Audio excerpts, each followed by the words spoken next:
Anyway, my trip to Ukraine. My trip to Ukraine. I want to just talk a little bit about what I experienced in those 2 weeks. Before I jump into this, I want to say again, thank you. I don't like to say this a lot, but I've said it a lot already, but it was really absolutely life-changing. And that's not an exaggeration in one bit. I'm still just, it's reverberating in me to watch what believers in Ukraine are doing in the midst of all that's going on. And I'm going to tell you a little bit about the people that I was with and all that good stuff. So I don't know how this is going to go down, but I got some slides, and then I got a whole bunch of photos. So depending on the time, if I hear like stomachs groaning and people nodding off, don't worry, it's not going to be that long. Then we're going to take a break and then eat. But we'll play that by ear. Oh, if someone falls out the window. Yeah. Eutychus, yeah, I'll fall on top of them and yeah. And then we'll keep talking about you. Exactly. Okay. So this is a little take on the old James Bond movie, From Russia with Love. This is From Ukraine with Love. The verse that was just on my mind constantly was Romans 1:11 and 12, where Paul says, he's writing to the church in Rome. I think at the time he's in Ephesus.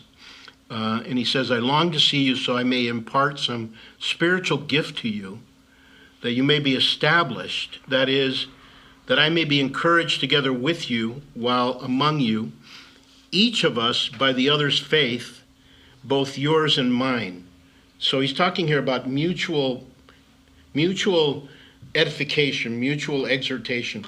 And I have to say that I went with a team of missionaries. And I'm going to tell you a little bit about these guys, because one of them, Jim Mumper, is like the closest thing to the modern day, a modern day Paul the Apostle that I've ever met.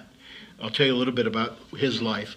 And the other guy that I was with was a fellow named Jeremy Cook, who's been around the vineyard for a long time. And I'll say a little more, and I'll show you some photos. So the following presentation represents my views and personal experiences. I'll endeavor to avoid presenting anything that didn't come from my own conversations or affirmed by my conversations in my 14-day journey across this beautiful country of Ukraine. By the way, don't say the Ukraine. I learned that that's a mistake. But for some reason, that's been inculcated in our thinking, because that is actually the Russian perspective. Russia sees Ukraine as, and this is one of the reasons for the war. I'm going to talk a little bit about history and encourage you to read more about it. But it's Ukraine, Ukraine.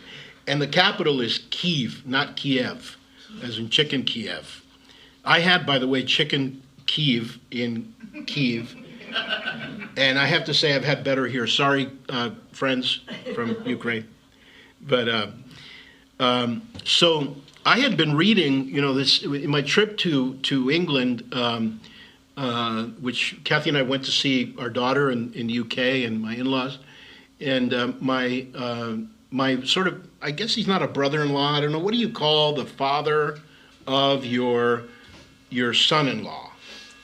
Is there a word? In Spanish, there's a word for that, but English doesn't have a word for that. So I'm going to call him my brother-in-law. Huh?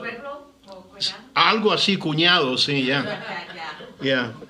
See, it's Spanish, a superior language, folks. But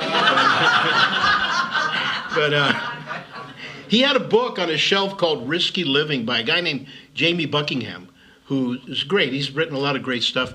I think he was the guy who wrote Run, Nikki, Run, about the life of Nikki Cruz. He was the author of that. And anyway, the book was called Risky Living. And I picked up the book and I go, risky living. What more can I risk at this point? I'm 70 years old, for crying out loud.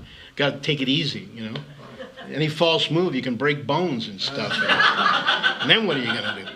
So I started reading the book, and I swallowed my Adam's apple, because it was and then the Holy Spirit started to speak to me. He goes, no, you're not done yet with, what do you mean? You have these encounters with the Lord. And then I started to kind of really, when I was praying about God's will being done, I started to pray that with it's like when you get to this kind of I'm in the last third of, what do they call that? There's a word for that, of your life, right? This is like the home stretch, 70 years of age, and I'm thinking, Lord, what else do you want to do with my life at this point? I want to finish well. Your will be done, right? I mean, I've come this far and done all these crazy things. What else do you have? And so there was a conference that we had planned starting in, what day did that begin? I've lost count of months now. February 28th. That was coming up. We were prepping for that. I was really looking forward to that conference with Todd and Pam. So I want to tell you about the conference call and the confirmation. God just spoke to me about risky living, and he started prepping my heart by reading this book. And it's funny how God does that. Your will be done is a dangerous prayer, but it all started, I think it was February 9th. That was a Sunday night. Sunday morning, at 5 a.m., I get this text from this guy, Jim Mumper, who's in Sweden. He's a vineyard pastor in Sweden. And he says, "Hi, Raphael. Hope you had a nice time in the UK. I'm writing to ask you if you would be up for joining me and some others on a trip to Ukraine very soon. It would entail you flying into Warsaw, arriving no later than noon on the 25th of this month. I would then pick you up while also picking up a vineyard pastor from the UK, and then we would drive into Ukraine." And I don't know about you, but I watch a lot of news. I watch a lot of the war news and all this kind of stuff. I know what's going on there. No matter where you are in Ukraine, it's a war zone, because there's cruise missiles and drones coming across by the hundreds. In every hotel that we were in, every single night, air raid sirens could be heard. When we were in Kyiv, the next day we're having lunch with a pastoral couple, and they said, "Yeah, look, she showed me a photo of one of these cruise missiles just flying across town. Most of them get shot down, but not all of them get shot down." And then, she showed me a film that she took of the anti-aircraft fire just in the middle of Kyiv.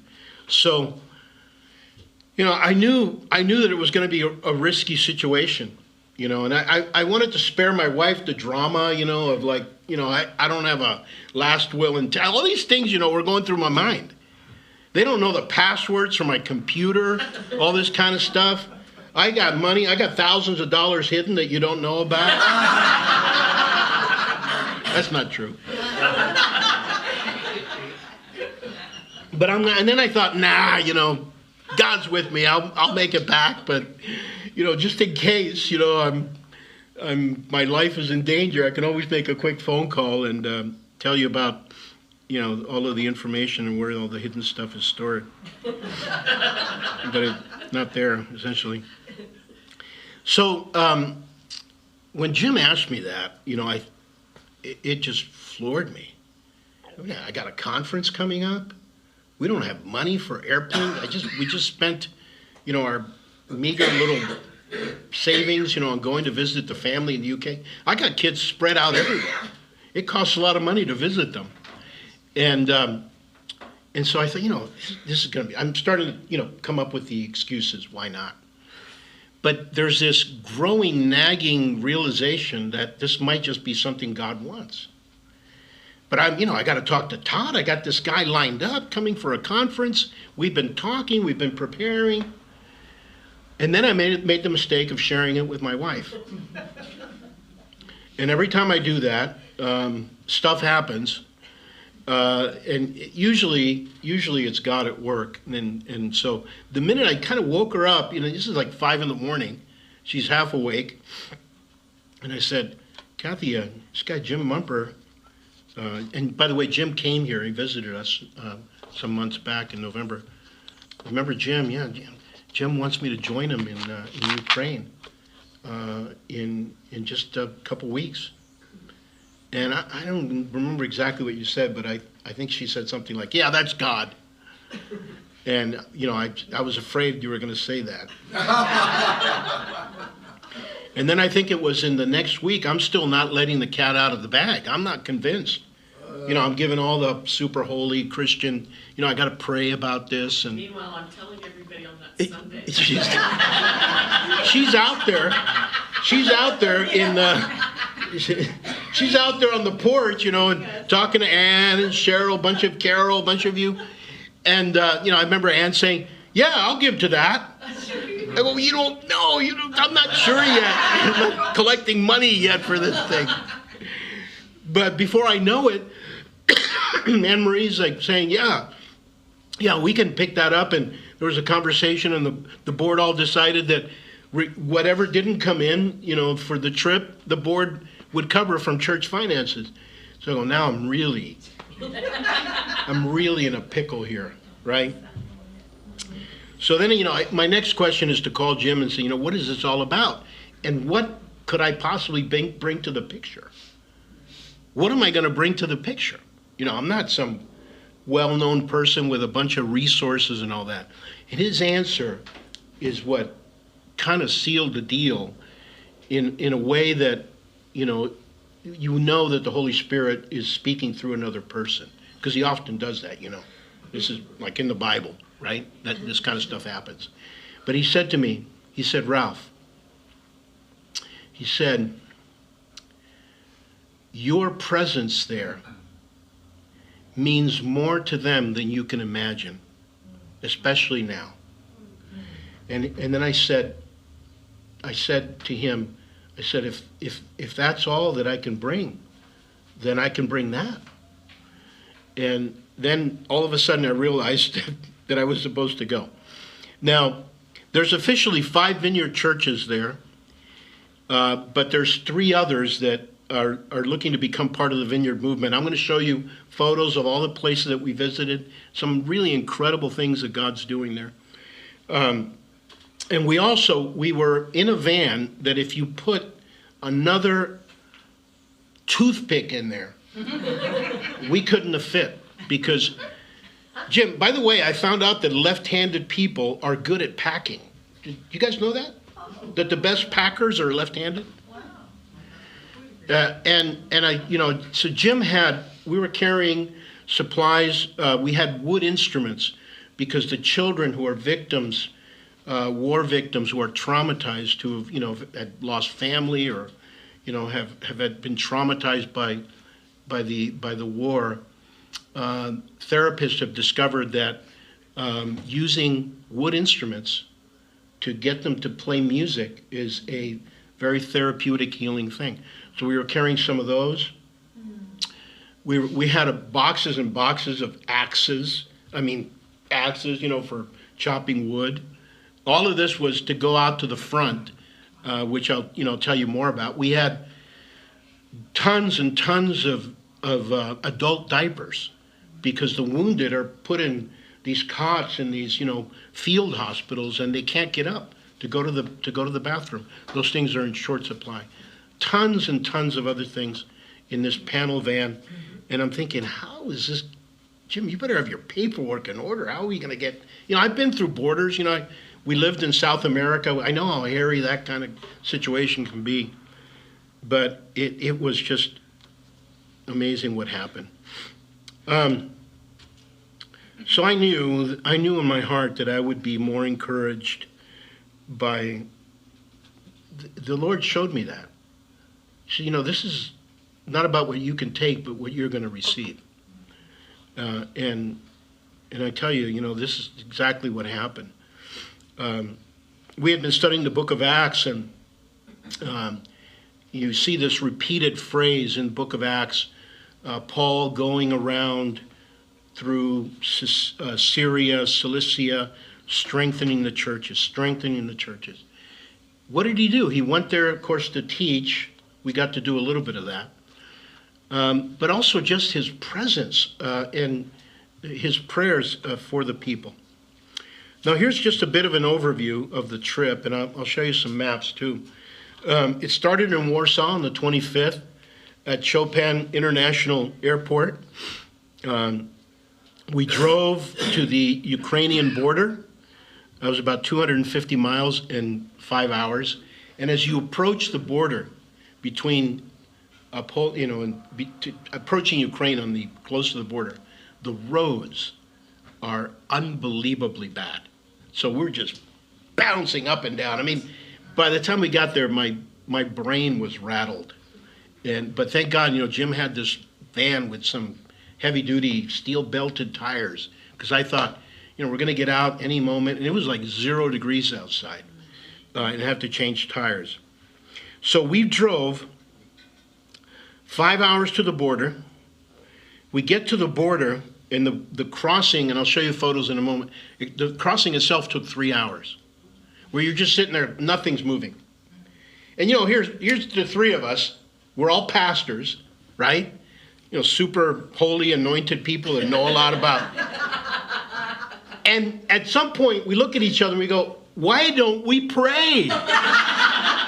And as God is my witness, we closed our eyes and we prayed, Lord, could these cars begin to move, and could the people begin to move through the border crossing?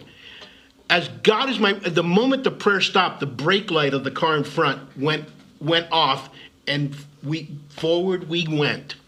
And we looked at each other going, we should try that more often. This happened to me 3 times during this trip. Well, at one point, we were lost in Warsaw, in downtown Warsaw, Jeremy and I, trying to find our Uber. And, you get the information about where to go in the streets. The only thing is, it's hard to read that script. And we're all trying to pronounce the words. We're going, wow. So one Uber came and went. We called another one. That one came and went. I go, are we ever going to, do you remember where the hotel is? And all I know is that we drove forever.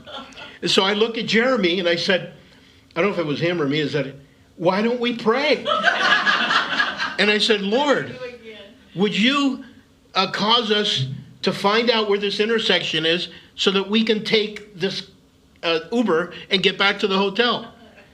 And again, here comes the Uber down the street with the license plate, because that's our guy. The moral of the story is pray.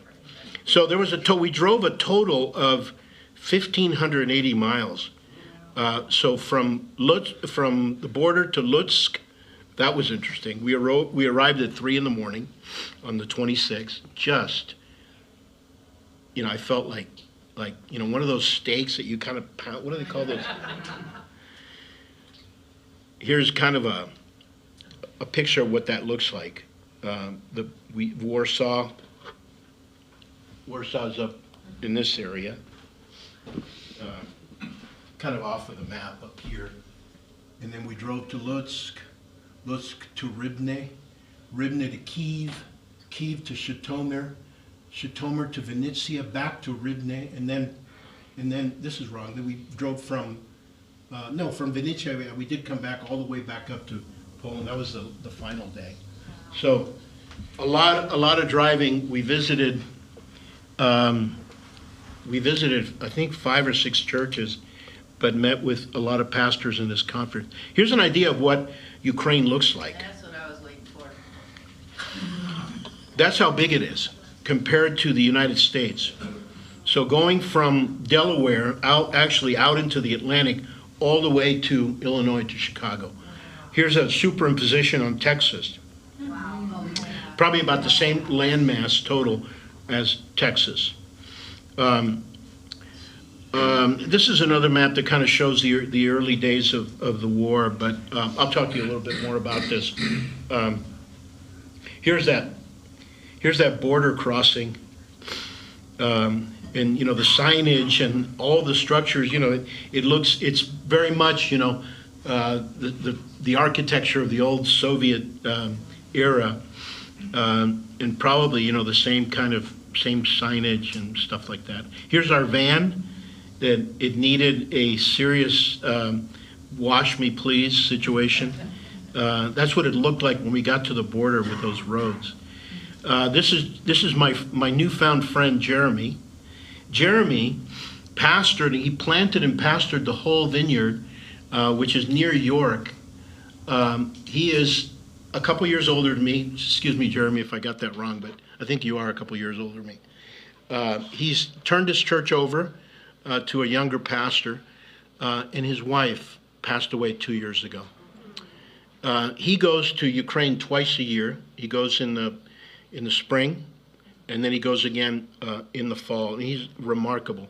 Jeremy was a very successful executive with EMI Music in the years like that after they had gotten the Beatles catalog and they owned Capitol Records and there was just a lot of money. I don't know what EMI is called now, but he was a records industry executive with a very high position. I think he had the second highest position in the UK. And then he became the head of Vineyard Music International. He ran Vineyard Music International for a while and was assigned to that by Carol Wimber herself after John's passing. Incredible. He was always laughing, and everywhere we went, he felt led to make the announcement. And now Ralph is going to start us off by doing an interpretive dance.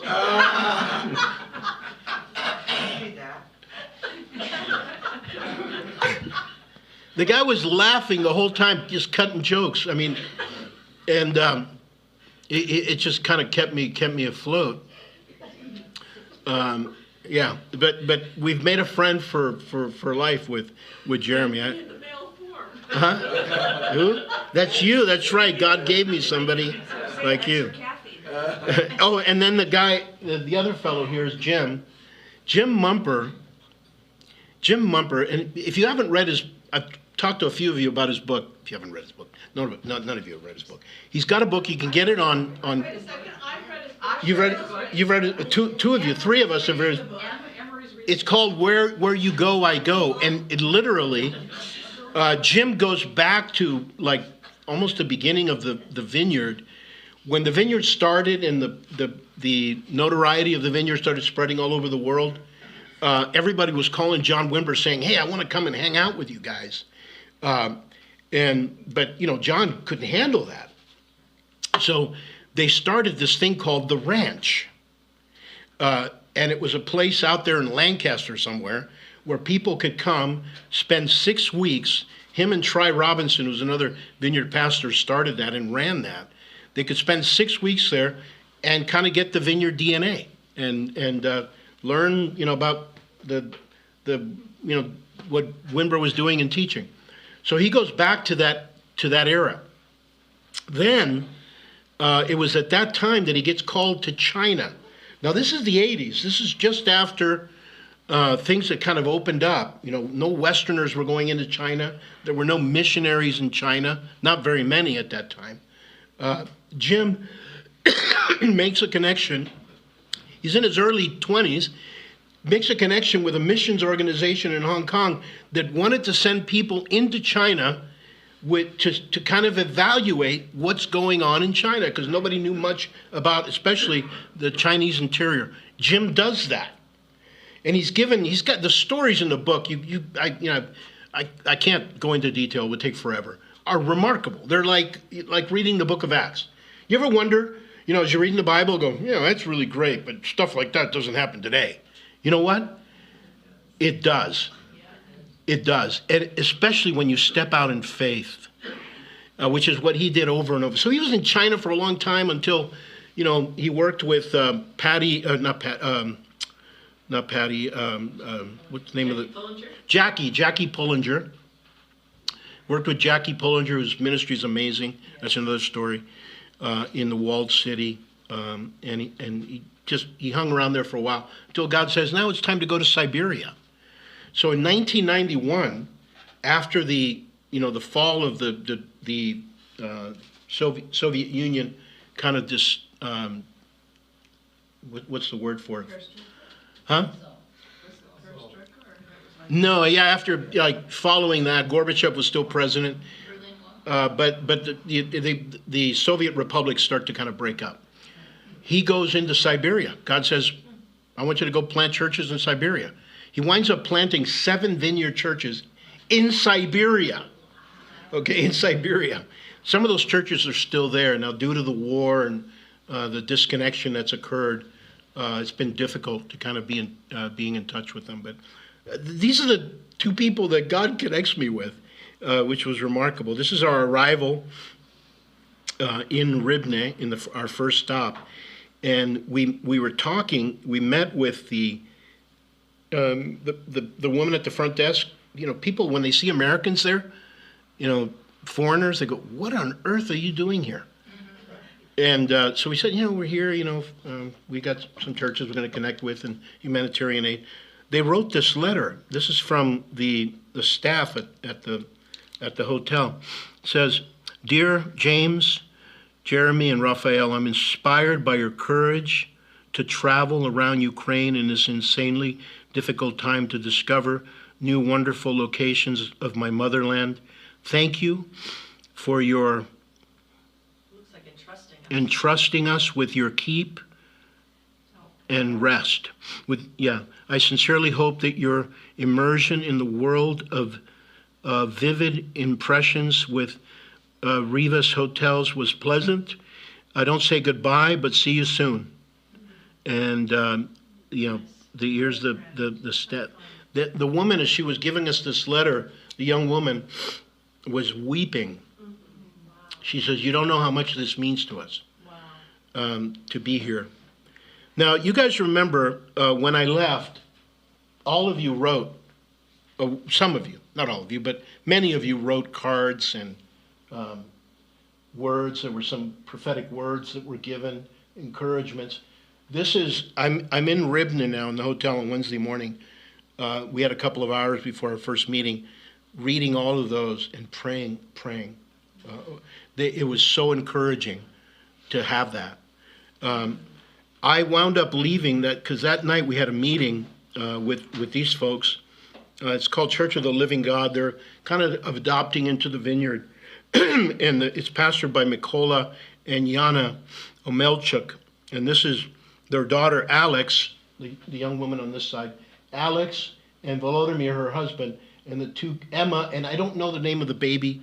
I'm sorry, but I got to know Emma. Emma is just an amazing little girl.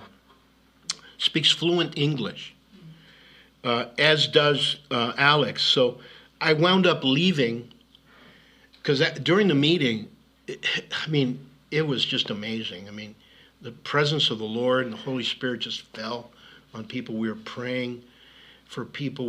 We had Jeremy just has this gift of having words of knowledge for healing. And so he had words of knowledge for people with heart issues. People came up. We prayed for people. It was just, one time I touched a person. I'd been laying hands on people and praying for them, but I put my hands on this couple and this shock of electricity shot out. You know, I could have been static. But why didn't it happen before? You know, and so stuff like that was going on. So as I spoke to the church, I was handed the microphone. I felt led to just leave all of these. This is our first stop, but this young woman is so perfectly bilingual, and not everybody speaks English. And I said, Alex, would you take these cards and translate them? And she did, every single one of them. Here's one. Here's another. There's another. All of these, mostly cards that were, some of you, I think that's probably Cheryl, had written verses of scripture. Your cards were also translated. There was just all this amazing, and I've been in touch with her. She's been distributing these to the people as led by the Spirit. But this was the first time that I was really struck with what it means to be there and to be living in this. I sat next to Yana and I said, Yana, what is it like? What's your life like? And she started telling me stories Some of them are, I encourage you to go to my Facebook page. I put a lot of the stuff there on my Facebook page. But Yana, we're sitting in this restaurant. Yana says, there's a building in our town, she starts telling me. And sometime before that, a bomb had hit that building. As the sirens are going off and people are rushing out to take shelter, a family from her church is preparing to leave their apartment. It's a high-rise apartment building, and the father at the last moment says, "I got to go back in and find the documents, some documents that he needed to take." He goes back in. The bomb hits. When he opens the door, there is no other side of the building. His family's gone. She says, "This is what we live with. The Russian forces are targeting commercial buildings, residential buildings, and schools. So they can't put their kids in schools. Those that do are very brave, and the schools that stay functioning have to move their location around." So this is Alex's Facebook page says, trying to live a life, in the midst of a war. But they're filled with this joy and this strength, and they're laughing and having a good time, as if everything was just kind of normal. They sang that song that we sing a lot here. They're worshiping in Ukrainian, but we're recognizing, and I have videos of this that I'll show when we get to that portion, but they're worshiping in Ukrainian, but we recognize some of the songs. So they're singing that song in the morning, in the evening, and you're coming, and you're going, and you're weeping and rejoicing. He is for you, he is for you. And so it took on a new meaning for me of being able to sing in the midst of these people those words, he is for you.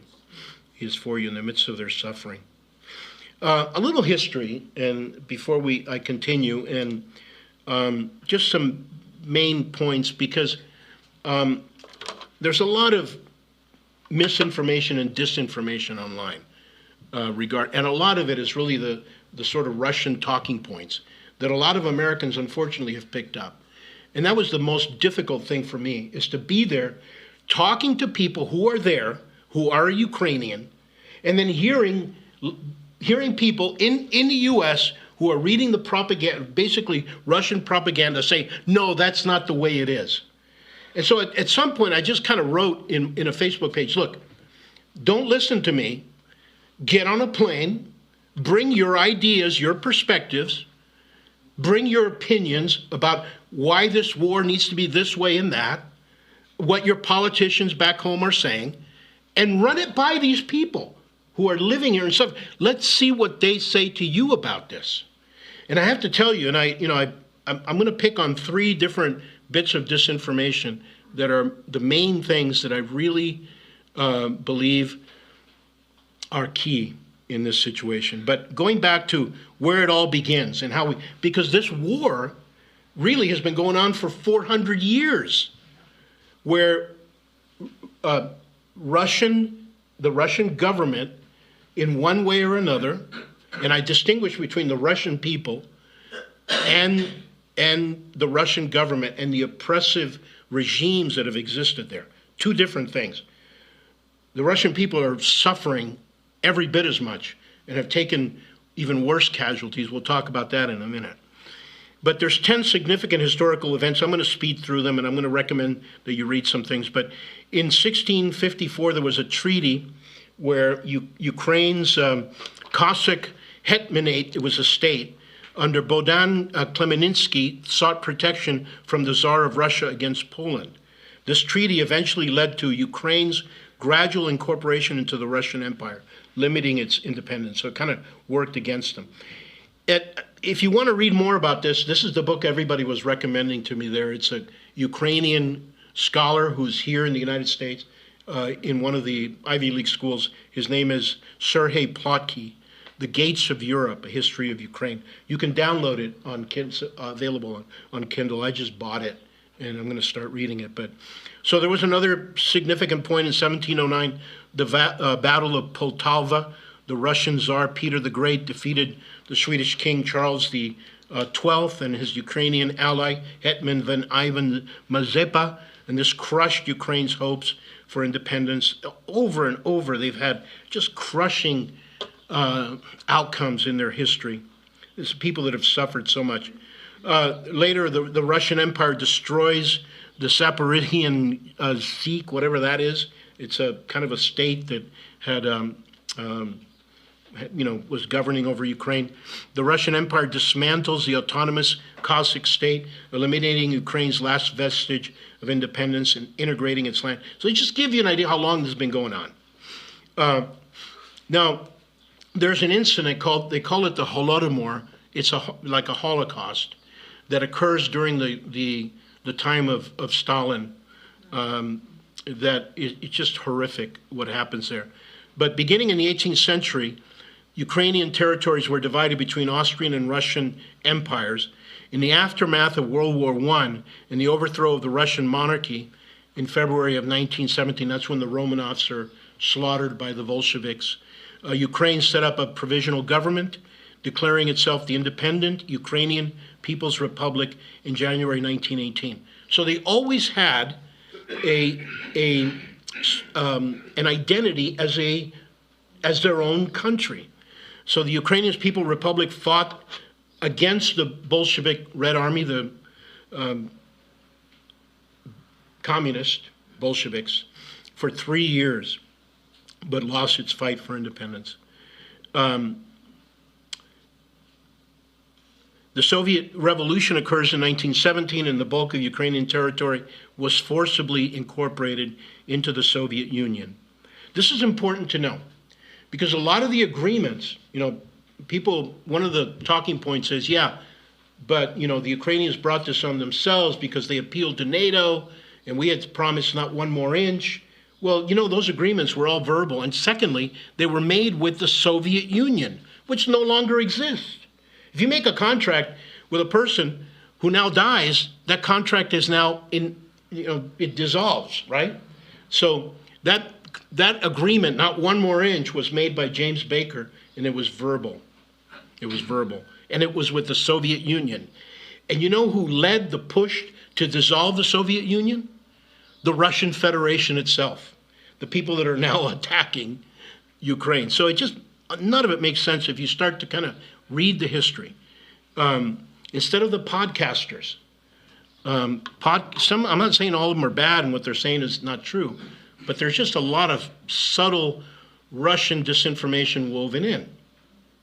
They know if they can win the hearts and minds of the American people and the American government that they've won the war. Thank God there were some good outcomes.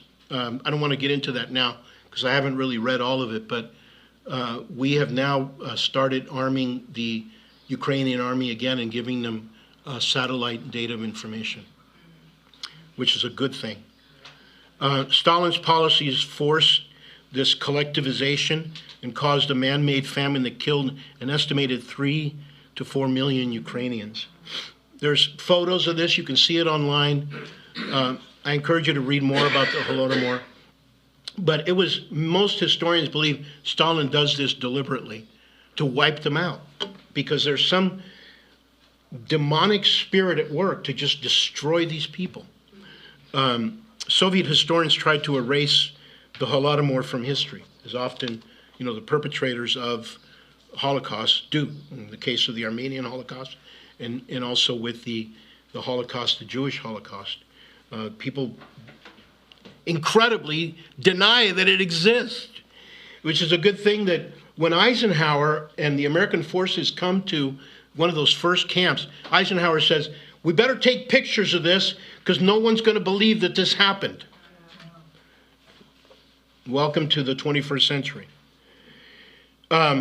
So the Soviets dominated. I'm going to speed through this because it's taking forever. Ukraine was a Soviet republic, and any nationalist resistance was violently suppressed. The USSR falsely portrayed Ukraine. They called it the Ukraine as a part of Russia. Ukraine declares independence in 1991 when the collapse of the Soviet Union occurs. most of you are probably no, old enough to, some of you, I meant to say, are too young to remember those days. We all had held out hopes, and there was this fellow named, and everybody thought he was the Antichrist because he had that mark on his forehead, Gorbachev. But he turns out to be a pretty good guy, in a way. He was the premier, really the last premier of the Soviet Union.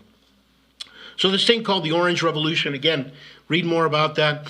But a Russian-backed candidate, Viktor Yanukovych, won a fraudulent victory. Everybody knows he stole the election. There were mass protests that led to a rerun of the election. And a pro-Western candidate, Viktor Yushchenko, wins. He's still around, by the way. The Orange Revolution was called orange because it was the campaign colors of Viktor Yushchenko. Anyway, this guy was in for a while until Putin comes to power in 2000. And what is his first name, Vladimir? What he's doing, this guy's a former KGB agent. And I think if ever there was a kind of antichrist person at work in the world, it is this man. I'm not saying it's limited to that, to him. I think George W. Bush wasn't far off when he talked about the axis of evil. People, they laughed at him. There is an axis of evil, sorry to say, and it's at work. So Yushchenko is declared winner, and the mass protests, happen. Fast forward to 2014, because this is really the start of the present war, and these protests erupt in this square called the Maidan, and I'll show you pictures of what that looks like, photos that I took. So these protests break out against the pro-Russian Yanukovych, who flees Ukraine. Russia responds by illegally annexing Crimea and supporting separatists in eastern Ukraine, and this begins the war in the Donbass. Now, there are members of the current administration, in the case of the Secretary of State, who in 2014 strongly criticizes the American president of that time for allowing this to happen. It's just, I was kind of holding out hope that this individual would be able to speak truth in this situation. Maybe there's still hope. But essentially, Russia takes Crimea, which is historically a part of Ukraine, and then they're supporting separatists in eastern Ukraine, and they begin this narrative that there's Nazis at work, and that there's biolabs, and that there's children that are being kidnapped. It's the Russians, actually, that are kidnapping children. They have thousands of them that they have put into camps.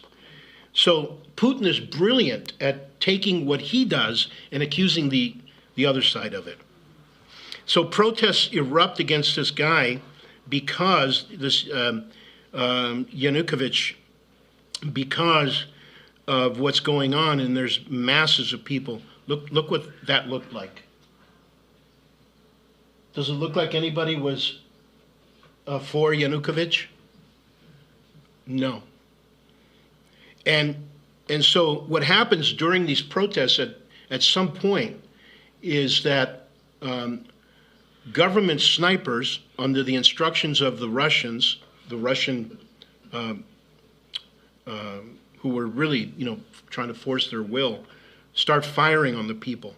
There were snipers. They killed, here's the snipers. There's actually photos. People took these with long-range cameras, firing on the people, on the peaceful demonstrators. 50 to 100, I don't know the exact number, but people are killed and they start to scatter. This is what it looked like. So this leads to that guy, Yanukovych, being ousted, and eventually there's elections where the current president, Zelensky, comes into office.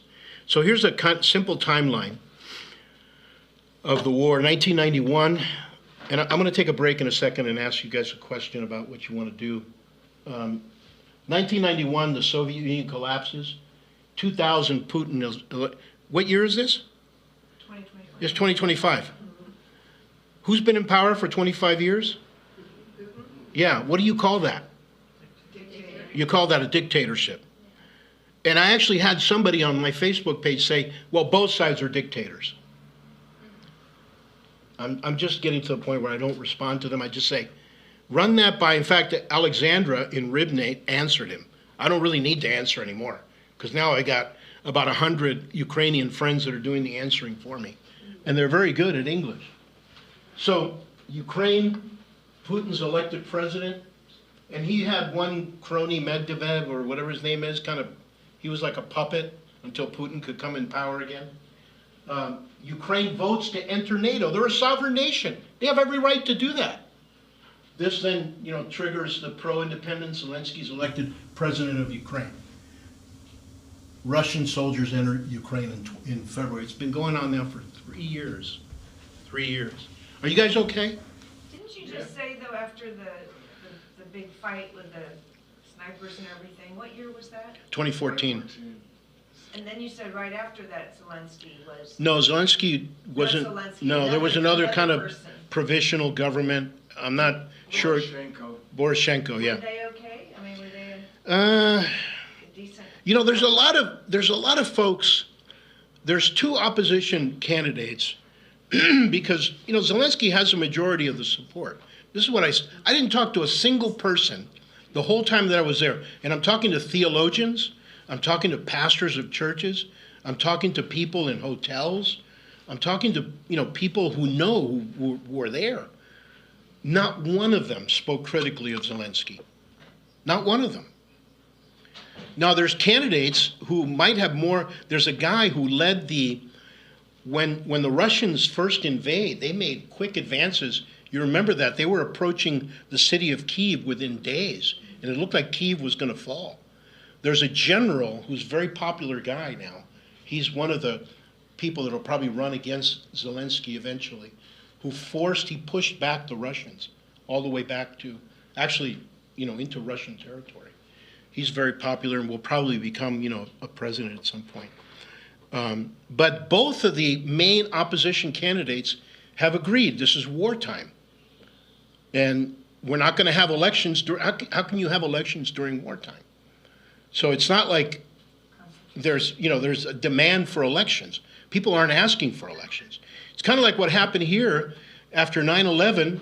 How many Democratic leaders were opposing George W. Bush at that time?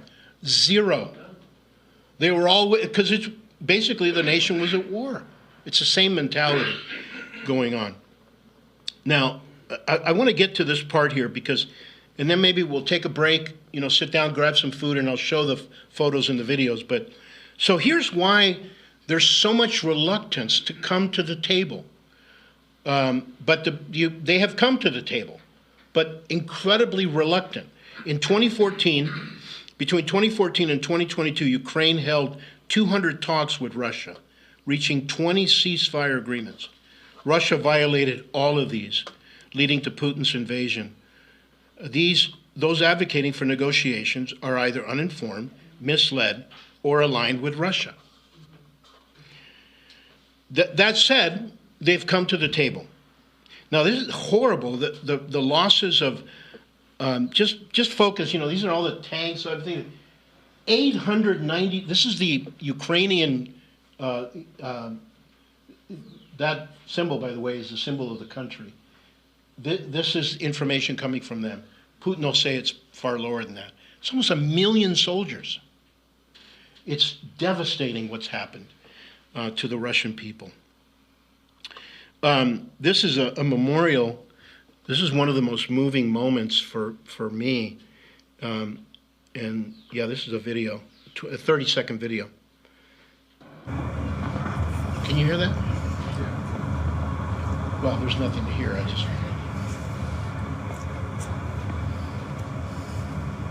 Almost every major city every city that we went to has a memorial like this.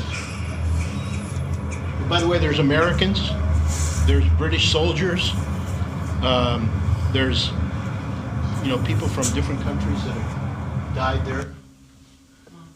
Each person's represented in there? Is that- Yeah, these are people that have died in the last 3 years.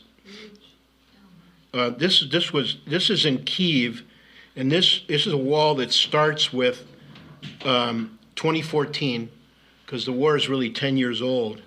The full out warfare began 3 years ago, but here's us walking along that wall. This dwarfs. If you've ever been to Washington D.C., you've seen the memorial of the different. Yeah, the Vietnam Memorial, and there's one for World War II. But look at this. Look at the faces, they're all young.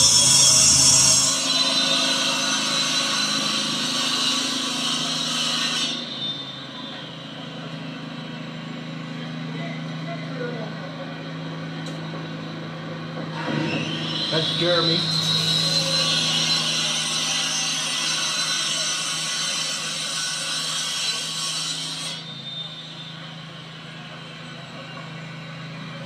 I want to show you a couple more short videos, then we'll grab some stuff to eat.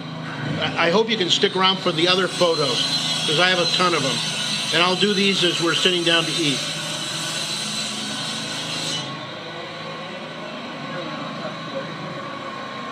We're only halfway at this point.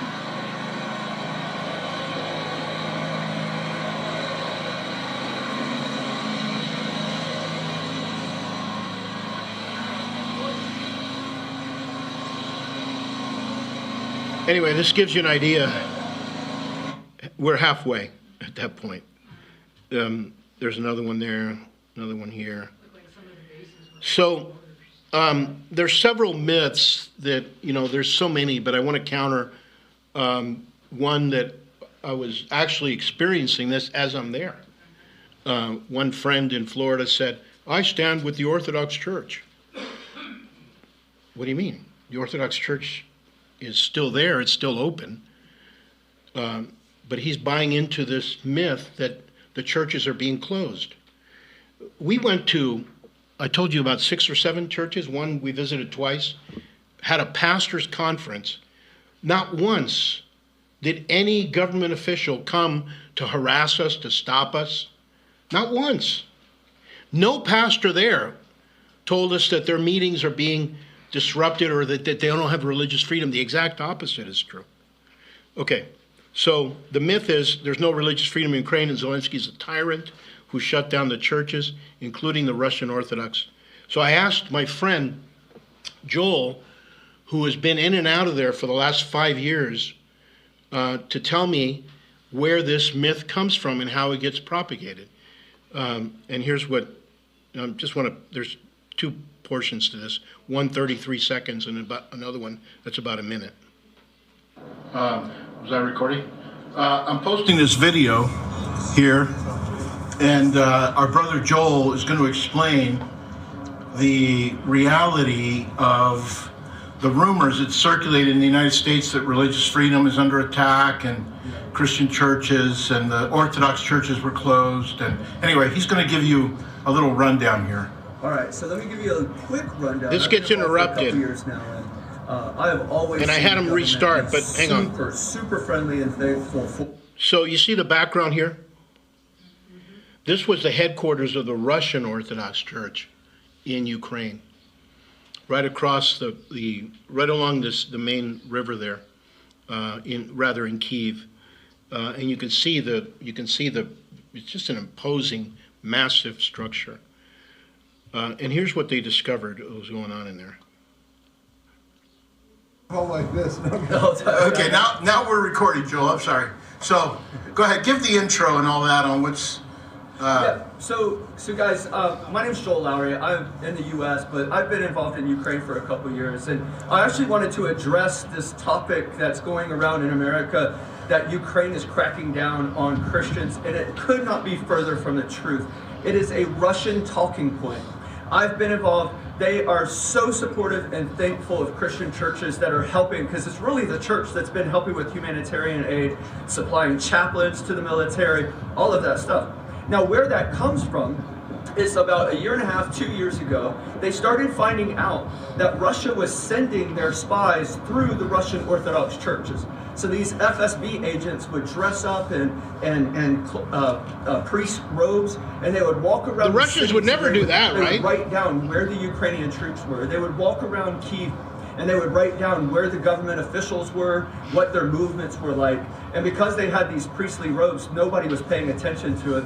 So they started finding in some of these Russian Orthodox churches that they started finding where they were having the coordinates and they were communicating to Russia. So they had to shut that down. So listen, the Russian Orthodox churches had to be shut down because they were a legit spy network for Russia. But outside of that, there's not 1 ounce of oppression, or it's just the opposite. They are encouraging and they are supporting the churches in Ukraine. So I just wanted to make that record straight, that there's a lot of disinformation happening in America and Europe right now, but that is the truth. I've seen it with my own eyes. Thank you, Joel. Yeah. There you have it. So like this. basically, Okay, now you had priests walking around in priestly, those pretty imposing, giving GPS coordinates for government installations, for military installations, for any buildings, sending them back to the Russians so they could target them with the cruise missiles, which at least now they don't have. There's, by the way, they were telling me there's spies all over the place. Just thinking about that, kind of makes you a little nervous. Another propaganda myth number 2, Zelensky is unpopular and the Ukrainian people want him out. Also, he's stolen U.S. money and actually admitted it, which is a farce. Contrary to widespread unpopularity, assertions of widespread unpopularity, recent polling data indicates that President Zelensky maintains substantial support among Ukrainians. Again, I'm telling you, my personal opinion. If you don't believe it, go there. Talk to people. In fact, I may actually have, some kind of Zoom, if you're interested, with the Ukrainian people and some of my friends to answer your questions. Approval rating. A survey conducted by the Kyiv International Institute of Sociology between February 14 and March 4th, 2025 revealed 67% of respondents trusted Zelensky, marking a 10-point increase from the previous month. This surge of approval coincided with the dispute between Zelensky and Donald Trump, suggesting a rallying effect among Ukrainians in support of their leader. My personal experience speaking with Ukrainian people and Christians supports that. Discrepancies in aid figures. In February of 2025, in an interview, Zelensky noted that Ukraine had received approximately $75 billion of the $175 billion allocated by the United States. So there were rumors running, he stole $100 billion. He's got homes in Florida. He was a rich man before he ran for president. He's a celebrity.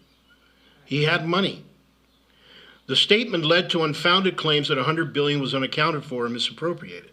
However, analyses clarify that a substantial portion of U.S. aid is spent within the United States or allocated to global humanitarian efforts, not directly transferred to Ukraine.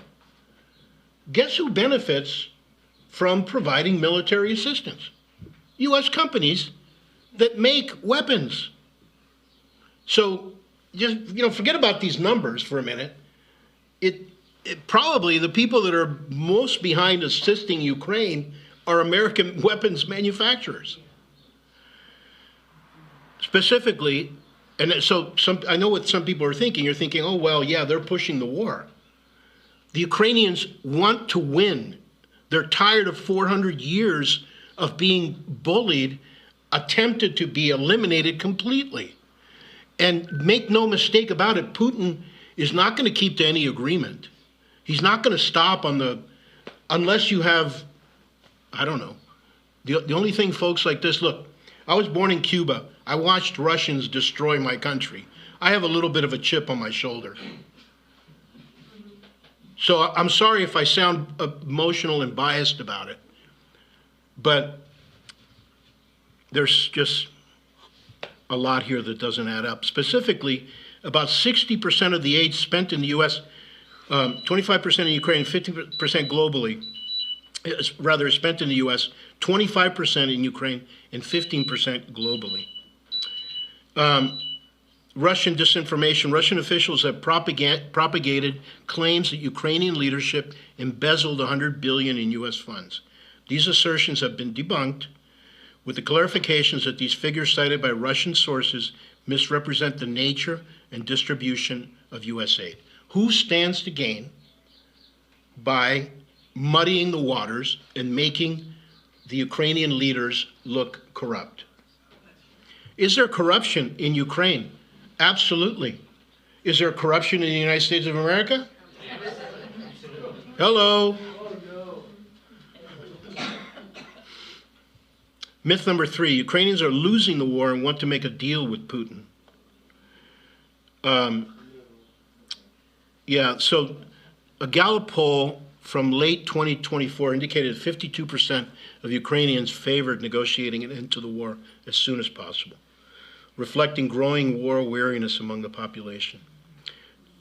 Despite openness to negotiations, a significant majority of Ukrainians oppose making territorial concessions to Russia.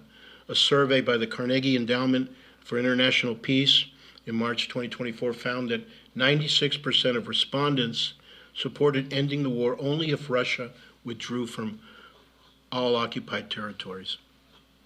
Skepticism toward Russia. Many Ukrainians are wary of Russia's intentions in peace talks. The same Carnegie survey reported that 86% believe Russia would likely attack again, even if a peace treaty were signed. So the rest is a ton of photos that I want to show you of different meetings and things that I was a part of there, and some of the lovely people that I met in those churches. That, apart from this, from the war and who's right, who's wrong, and the determinations of the where all this is headed in the future. These are just amazing people. Amazing people. So on Sunday, the first Sunday that we were there, we went to 4 churches in one day. I took communion 4 times in one day, and met some really amazing people in the course of that time. Anyway, I hope we don't lose any of you in this transition, because we have a lot of food. And I made this borscht. It tasted good to me. And Robin, yeah, Chuck. Oh, I had a question. What did you eat while you were over there? Oh my goodness. What did you have to eat? I thought I had gained 7 to 10 pounds. I stepped on a scale and hallelujah, I didn't. But they have really good food. They eat a lot of sausage. That's really good. But their food is amazing. The best pizza I think I've ever had in their pizzerias. But it's a very kind of cosmopolitan, international flavor. There's food from all over the world. And their soil is famous for being the richest. It's the breadbasket of Europe, which is another reason why Putin would love to have it. God knows why he just doesn't hey, we'll trade with you. We'll give you oil, you give us wheat. No, he wants to take it all. But just amazing food. I have pictures of some of the breakfast that I had. Really good. Good coffee, great coffee.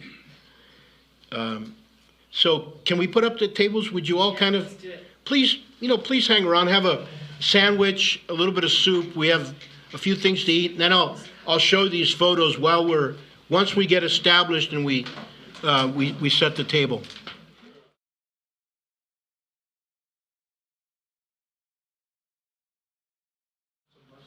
10 pastors from about 10 different churches. Not all of them are Vineyard, but all of them are kind of interested in, fellowshipping with Vineyard. Others are becoming Vineyard. And they're from all over Ukraine, literally. Some of them were closer to the war zone. There were some churches that couldn't be. There's Vineyard churches in Odessa. There were 7 in Crimea. Only 1 remains. Most of the Crimean Vineyard churches and Christians had to be taken out and sent to other countries. They were, in fact, Vineyard's been helping in setting up people in Poland, in all of the surrounding nations. There's about 3.5 million Ukrainians in Poland. We ran into some of them just walking around the streets of Warsaw. We went to a restaurant. By the way, the best steak I've ever had in the world ever is in Poland, in a restaurant. My friend Jeremy treated me to a ribeye.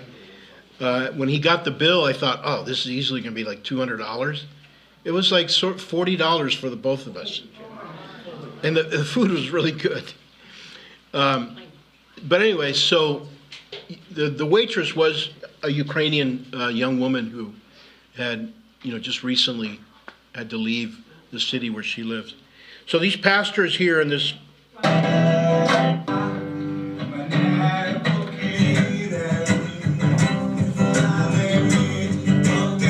You recognize that song?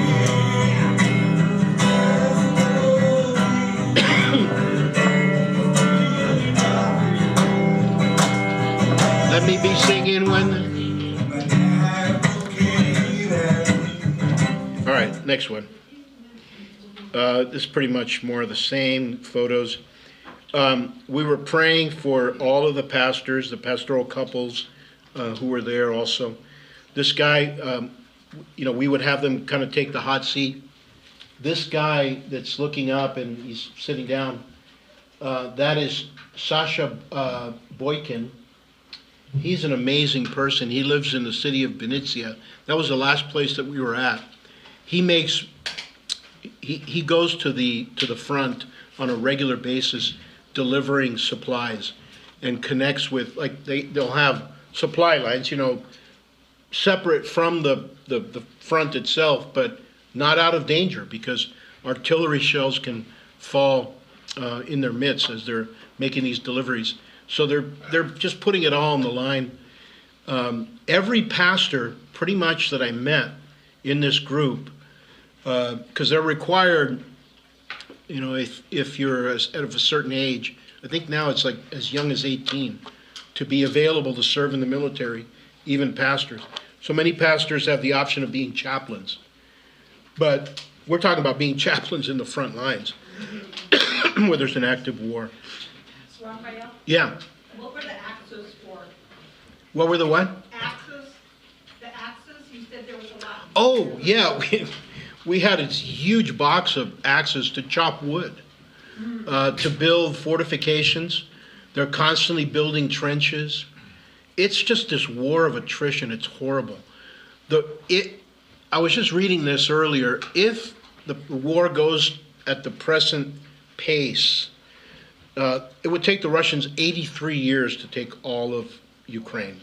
They're literally throwing bodies at the opposing side. It's kind of like if you read a little bit about World War I, the First World War, with trench warfare along the Maginot Line. It's just unspeakably horrible.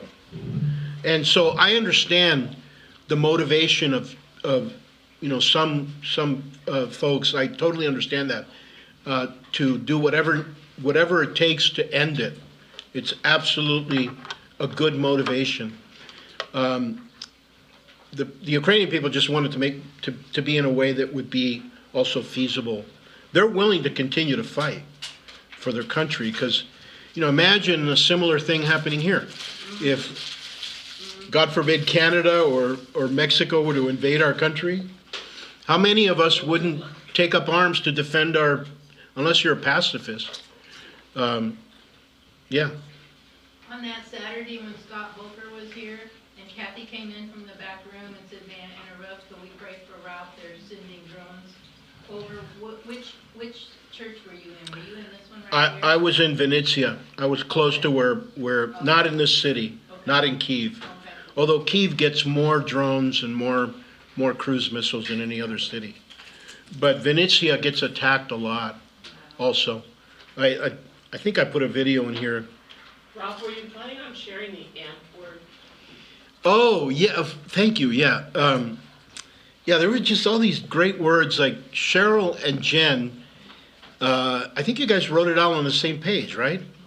Well, Jen mentioned your word.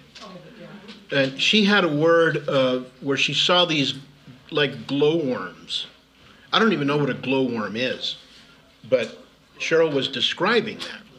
And I'm thinking, okay, I'll keep that in mind. And glowworms, and then something to do with the worms digging into the soil, in the ground, and bringing about revival. As I read and prayed into this was like my greatest desire, is as soon as we got into Ukraine to lay my hands on the ground and begin to pray. And I did that, and it was like 3 o'clock in the morning by the time we got to the other side of the border.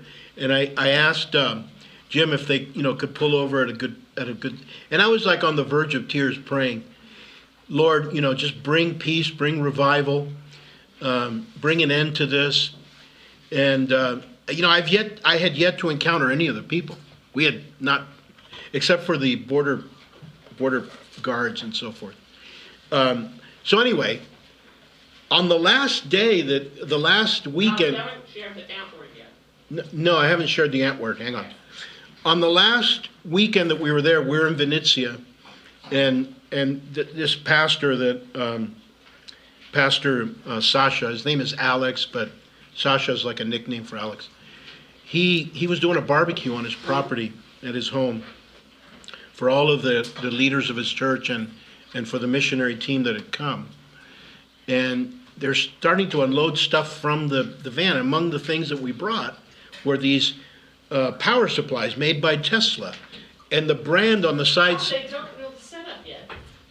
You haven't shared the word. Oh, So they don't know what it means. okay. Yeah, I'm sorry. That's why I have a wife, to be my reserve memory. Thank you. No, one of the words that I had gotten well before going to Ukraine was something about ants crawling in and out of a mountain. Jen had that as a prophetic vision.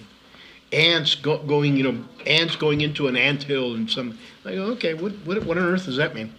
Until I saw these power supplies being taken out, and the brand name said Ant Power. And these were like suitcases of portable batteries that they can use to charge their cell phones and other equipment. But also this came in the context of what we were experiencing and seeing, this obvious move of God among churches there. And that, I just had a sense that was being fulfilled. Also, when it comes to soil, Ukraine has the known richest soil in the world. There's a word for the earth. If you look at the ground and the fields, they were just beginning to sprout. The reason their flag is yellow and blue is because the sky is blue, and the wheat and the sunflower that are some of their major crops are, they're just glistening yellow. Jeremy and Jim were telling me that, that it would be good to be there during harvest time to see how amazing that is. So this is more of these pastors. I was struck by, the pastors who have young children. In this case, this is Elena with her baby. We had lunch with that couple, and I, it's just I don't know why this stops on my screen, but shows up here.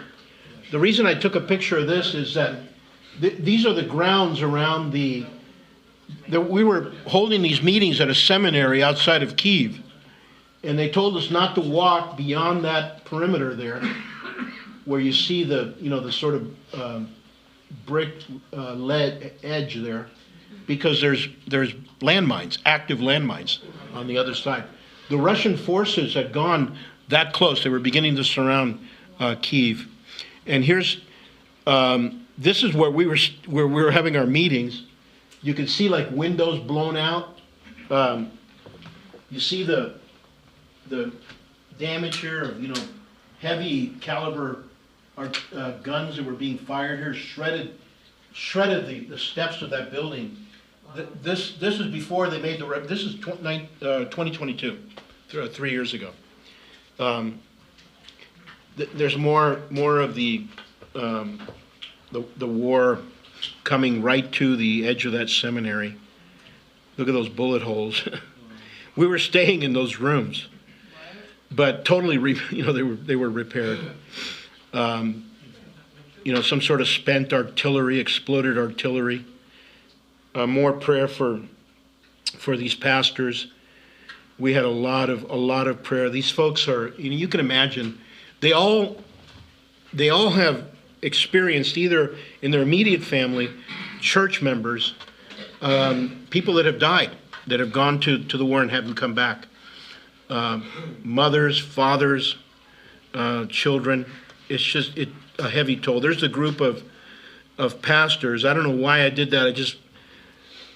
I don't know. I just felt to put my hand on my heart, and I had my eyes closed at the moment. But Jim and Jeremy on both sides. So the Ukrainians have a hard time pronouncing that J, like Jim. They'll say Yim.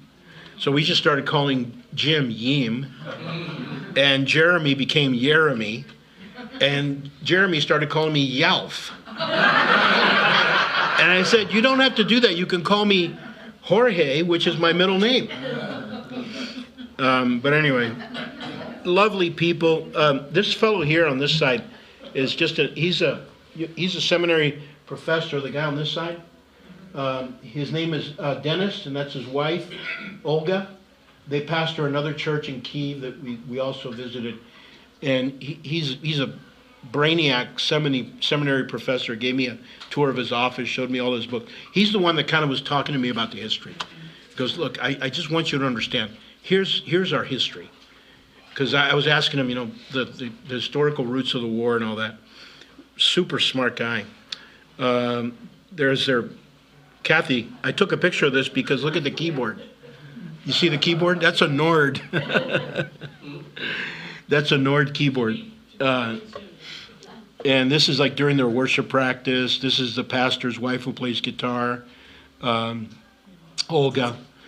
That's their meeting room. We got there, before the meeting started, but later people started to arrive, and gradually, the place filled up. And so we went from that church. That's Jeremy speaking, and he was talking. His sermon was about Satan. He preached about Satan and spiritual warfare.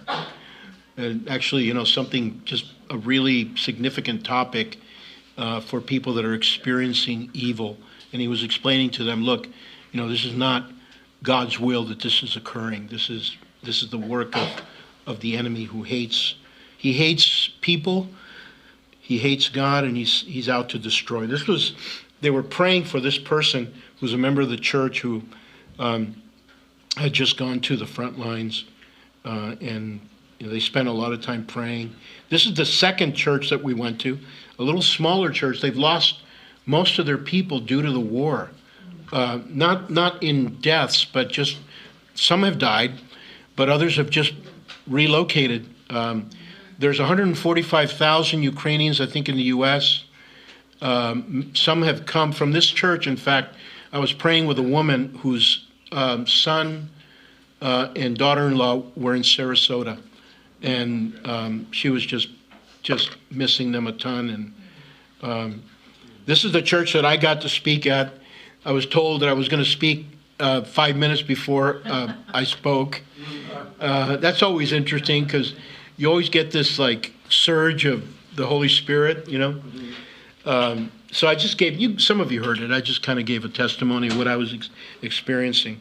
The woman here, Elena, I don't want to get this right. Elena, forgive me if you watch this later on, I got your name.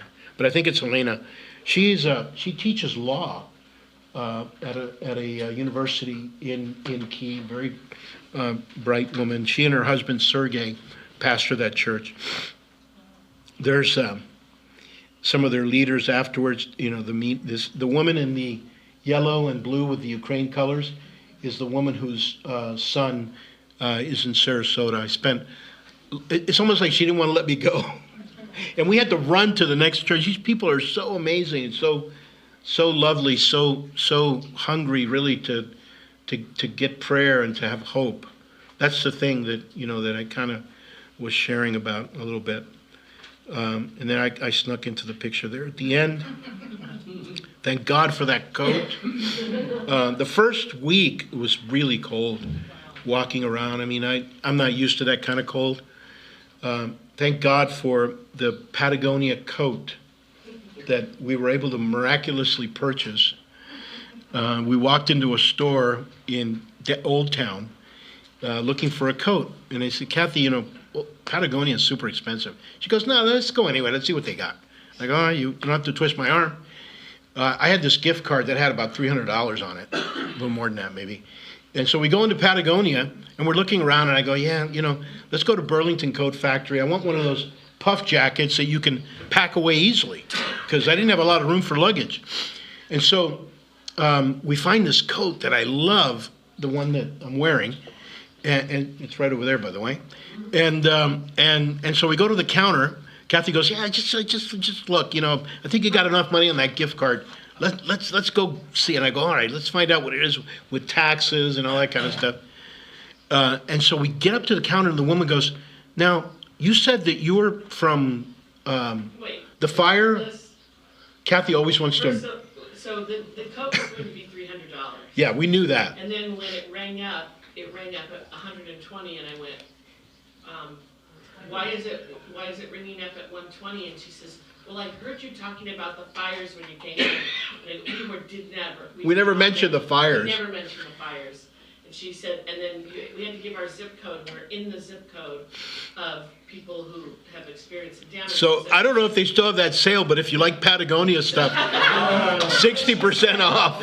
So she said, until the end of this month, which is February, we are giving 60% discount to everybody in the zip code of the Yeah, in the affected areas. And so we went back and got I go, yeah, now that you mention it, you know. I mean, it was amazing. This was the 20 for the nice jacket. This was the third church that we were at. And they're meeting in the top of this luxury high-rise. It's a beautiful place. And just amazing. Look at the ages of these people. And this is kind of like toward the beginning of the meeting. This hall was just packed out with young people just worshiping with all their hearts. And again, songs that we recognized and loved. There's more of that church. This is the pastor here with the sort of greenish shirt that says blessed. That's another Sasha.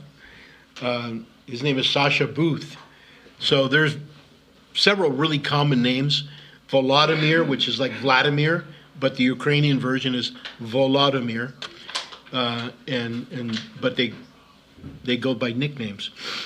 There's a little bit of their worship. Now this is this is Dennis, DJ Dennis here. DJ Dennis is a trip. He walks around with his dog. He's kind of like you guys. He's carrying his dog. When I came into the meeting, he hands the dog to me and I don't know what to do with it. But he is gathering these kids that are like out on the street. Most of the kids that you'll see here aren't even, so he's created this space where these youths can come in and hang out. Like there were some outside smoking cigarettes, I think, and I went up to talk to a couple of them and they offered me a cigarette, which I accepted. I put in my pocket, but I didn't want to I didn't want to say no. I didn't smoke it though. Don't worry. But in case you're worried, I don't think any of you here are. But anyway, amazing group of kids that, you know, kind of radical and edgy, but they're all like embracing of us. This place was so packed out that we couldn't even sit down. We were sitting on the floor. All of us were up against this wall over here, and I'm taking pictures of them and filming them, and they're all self-conscious. And you can see, like, you know, Dennis got this place for a song, you know, like almost nothing, because the house is literally falling apart, and they've kind of put it back together, sort of like us. You know, I told them, hey, that's kind of like our story. We had to patch up walls and everything, but it's just amazing. They gathered these kids. I would say probably 70% of them are not Christian, and they're all, you know, worshiping, singing, and then later we spent the entire day, the next day with him. He was telling us a little bit of his story. He's an old YWAMer who is also working with another organization. His name, Steiger or something like that. But amazing group of people. I was telling you about the food. That's breakfast at this cafe. And I just had to take a picture of it because everything on this was, I kept thinking, I wish my wife was here because she's such a foodie. She would love this. And it was all super healthy too. Great food, great coffee throughout. There's Joel walking through. Yeah, here. We're at that. Remember I showed you the picture of the 2014, the Euromaidan incident? That is the location there. And there's, you know, memorials with literally tens of thousands of flags and pictures. What does that sign say? That says something about Ukraine. Oh, okay. I wish, you know what really worked?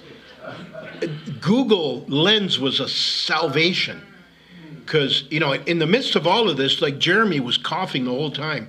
I catch this cold. I had to go in to get medication, antiviral medication, and, you know, I'm in a pharmacy and with Jeremy and Jim, and they're giving me all of this stuff because pharmacists can prescribe.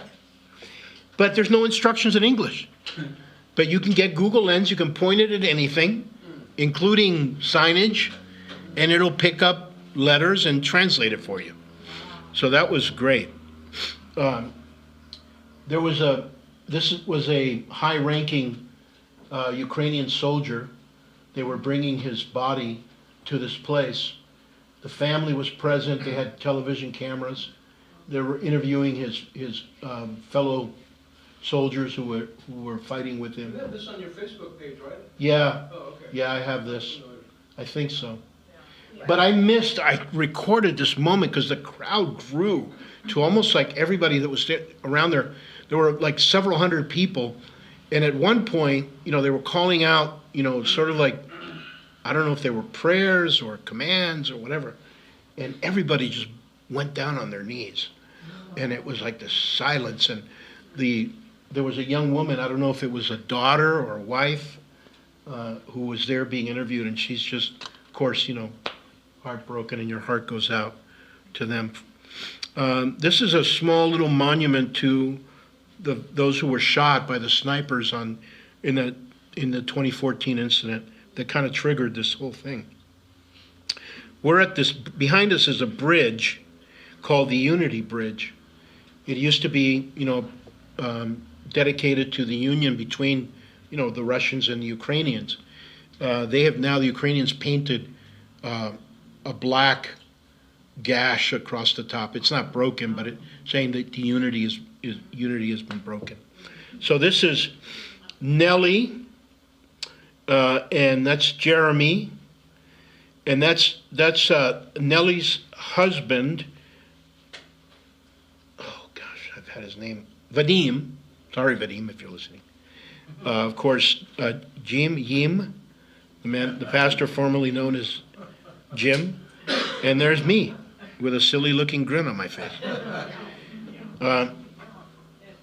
And there's the Dnipro River that runs through Kyiv and is, it's like a shipping lane too. It's a very big, deep river. There's that Unity Bridge. There's that speech I already gave you where he explains, the whole origin of the story, that there's no religious freedom and so forth and so on. Again, I'm only telling you my experiences with people that I spoke to. I'm not going on my opinion with regards to that. But we experienced absolutely no religious, and in fact, at the border, you would think that, if there was a real crackdown, right? We got a sticker on the car that says, Vineyard, Sweden, the city they're from. And we told the people that we're here to bring relief. We're religious workers who are bringing in aid. If there was repression, they would have stopped us right there. Can you tell the story about the border? Because didn't you have problems with the border? Oh, gosh, yeah. I told a little bit of it. I don't think you said it today. Yeah, there's military checkpoints everywhere. We went through at least 5 or 6. Most of the time you're waved through. On the way into the cities, they wave you through.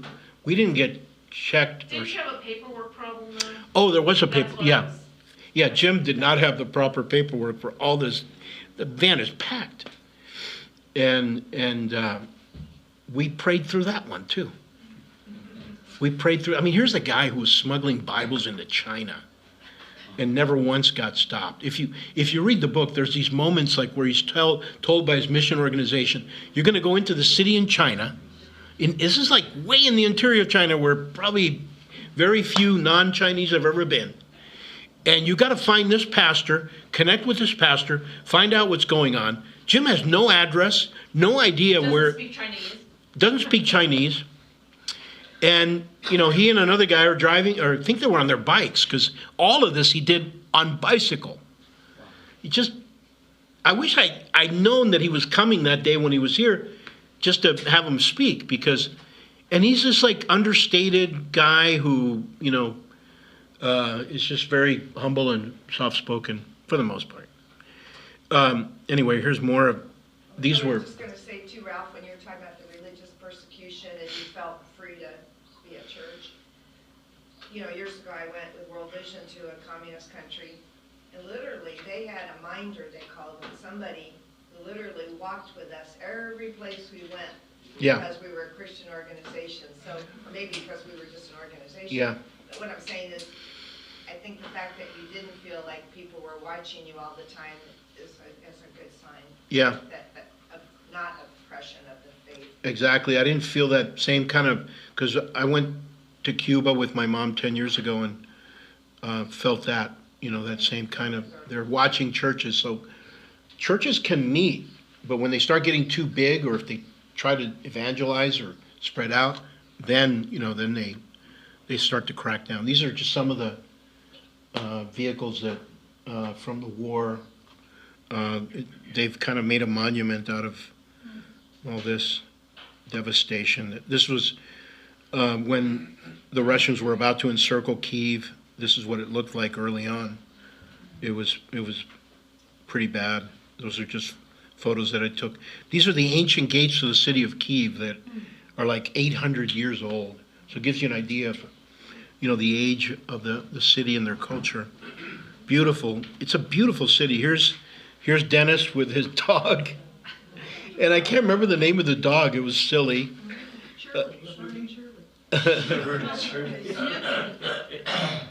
But we call him DJ Den. Dennis is another popular name there in Ukraine.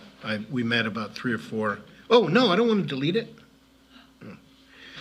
And here we are in one of the many, gosh, we ate so much. It's just ridiculous. It's like you can't, this whole thing, by the way, Vineyard Monrovia paid for this meal.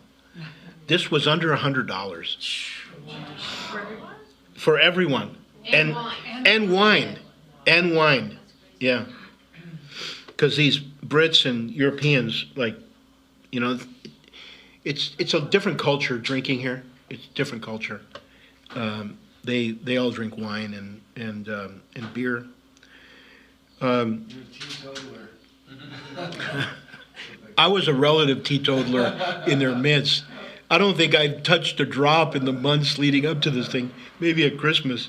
So, yeah, it was a real, there we are with this pastor, Sergey, and his wife, Elena. Sergey goes back and forth to the front constantly. And we had dinner with, I think her name is also Elena, but she's the wife of the Sasha, that pastor in that real fancy church up on the roof, and they're just telling us everything there that they're going through, but such positive, faith-filled people. There wasn't like this spirit of death or defeat or anything of the sort. I felt buoyed, being around them the whole time. This is the second time we went back to Rivne in the city, and this is their midweek meeting. This is their prayer meeting. There was a woman there that I prayed for at the end, and I just talked to Alex, the worship leader, a couple days. Texted. They use Telegram there. Everybody uses Telegram. And so I was asking her to follow up and fill me in on what's happening with that lady that you just saw very quickly across the screen. Because she shared with us that she was losing her vision, both optical nerves, is that what you call them? Both optical nerves, she was told by doctors, are dying. They told her she had roughly 6 months of vision. So we spent a long time praying for her. But I felt something from the Lord later that Jeremy also confirmed, and we got back saying, I think there's something here that you need to follow up on. But we prayed for most of the people there in that room. And that was the second time in that church. The person in the back kind of looked like Patty, but it's not. There's a lot of red hair in Ukraine. Oh, there's an example of what Google Translate will do. You point it at the screen, and it translates it for you. So cool. Wow, yeah. It's very cool. I mean, you can go to any country now with Google Translate and make do. I used it in Poland. You just say thank you, and it'll say it in Polish. Thank you. Oh yeah, they understand. We use it in the food bank. Use it in food for Chinese. That was a real. They have their phones. They use it a lot. They sure do. More food, more eating. Oh my goodness, the food, and it just keeps coming in waves. Just fell in love with that little girl. Reminded me of my granddaughter, and she's just been on my prayers a lot. That's her dad, Volodymyr, and her mom, Alex. And that's Jana. That was when I was having that conversation with her. That there's your pastor. That's it. An angelic manifestation. Oh, this is an amazing family. The woman in the yellowish sweater and the guy behind her is, his name is Jeb. She's Kim, and that's her family. They moved to Vinnytsia, Ukraine, like 10, 11 years ago. And they're bringing in special needs children who are part of the kind of institutionalized, what do they call those places? Where orphanages, where it's very poor, very awful kind of. I don't think they're even orphanages. I think it's just institutions. Institutions. Because most people with disabilities Yeah. there are institutionalized.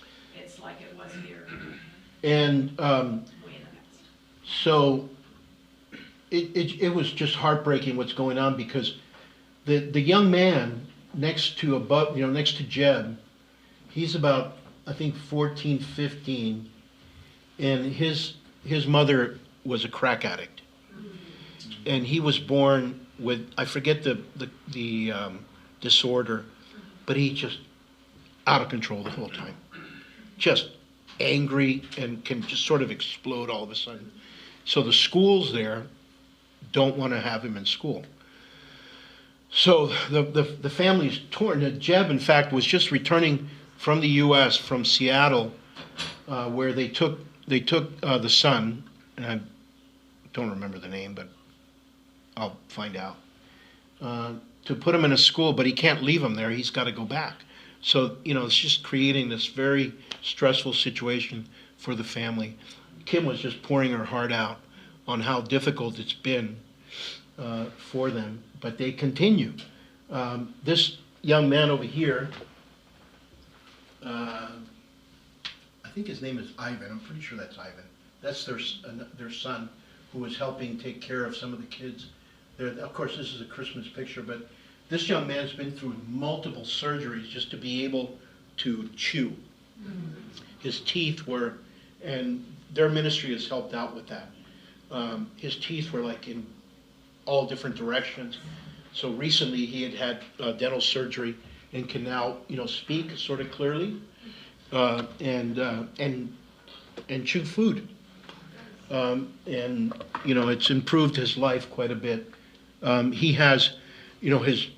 I think he also was born from a family in Ukraine that some sort of birth disorder happened, and his limbs are. I think one arm just basically is a very kind of. I don't know the medical terms for these things. I wish I did, but anyway. And you can Google their website. I believe it's Wide Awake. Yeah, their ministry's Wide Awake International. Wide Awake International. And if we ever go, this is, guys, it's something we're praying about. They asked us to be if we would consider being part of the Ukrainian partnership. And yeah, Joel asked us if we would consider that.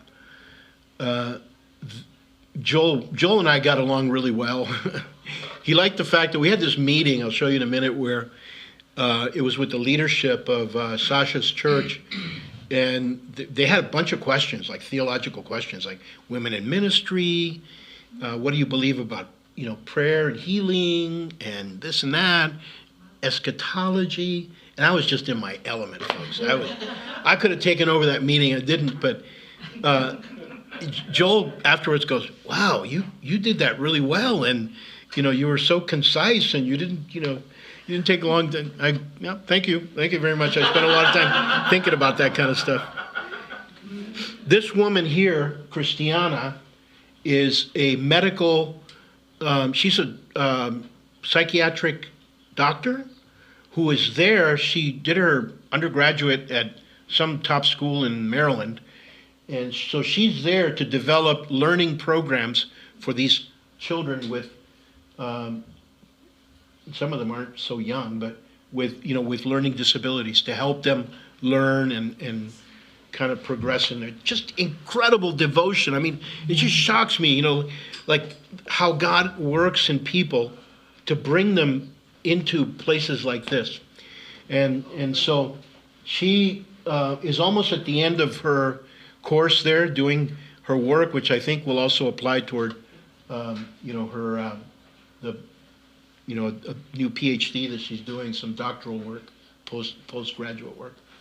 But just tremendous people, and they were explaining what they do. More of this family. This is a Ukrainian Orthodox church that was in Zhytomyr, the name of the city. I just took a picture of it because it's just so stunningly beautiful. Almost every town has churches that look like that. And by the way, there was a Catholic church there too. So in some sectors like this one, there's not only Orthodox, but also strong Catholic presence. I have a question. Yeah. What's the other major religion besides Christianity there? Islam? I didn't see Muslims. I don't know if there's any Muslims there. I don't think so. I mean, I didn't see synagogues, although there's Jewish people there. Didn't see any synagogue? I did not. But, it's not like I was looking for it. But I know there's a long Jewish history there. I mean, this is the place where Fiddler on the Roof takes place. Yeah. Fiddler on the Roof is in Ukraine. And it's the, the pogroms that occur under the, prior to the Bolshevik Revolution. So they were persecuted before the revolution, and they were persecuted after the revolution. Did you go inside any of the churches? Yes. And what do they look like inside? There's a lot of icons. Kind of like if you go into a Greek Orthodox church or Armenian Orthodox church here. They had the murals on the wall? Yeah, lots of murals. Very colorful. And worshipers in there. They weren't closed. So they weren't locked? Yeah. So what happened, every single one of these countries in the Balkan area and, what they call the Carpathian Mountains along there. Nicholas Carpathia, I can think of it. But, yeah. But anyway, there's Orthodox churches there because when Constantinople falls in 1000 something, the Greek Orthodox Church, spreads north from there, and that's why, they go to Russia, they go to all of the regions all over the world, all over that part of the world. Poland is mostly is one of the exceptions in that region. It's mostly all Catholic. This woman was just playing the violin out there, and I don't know. Oh, here we go.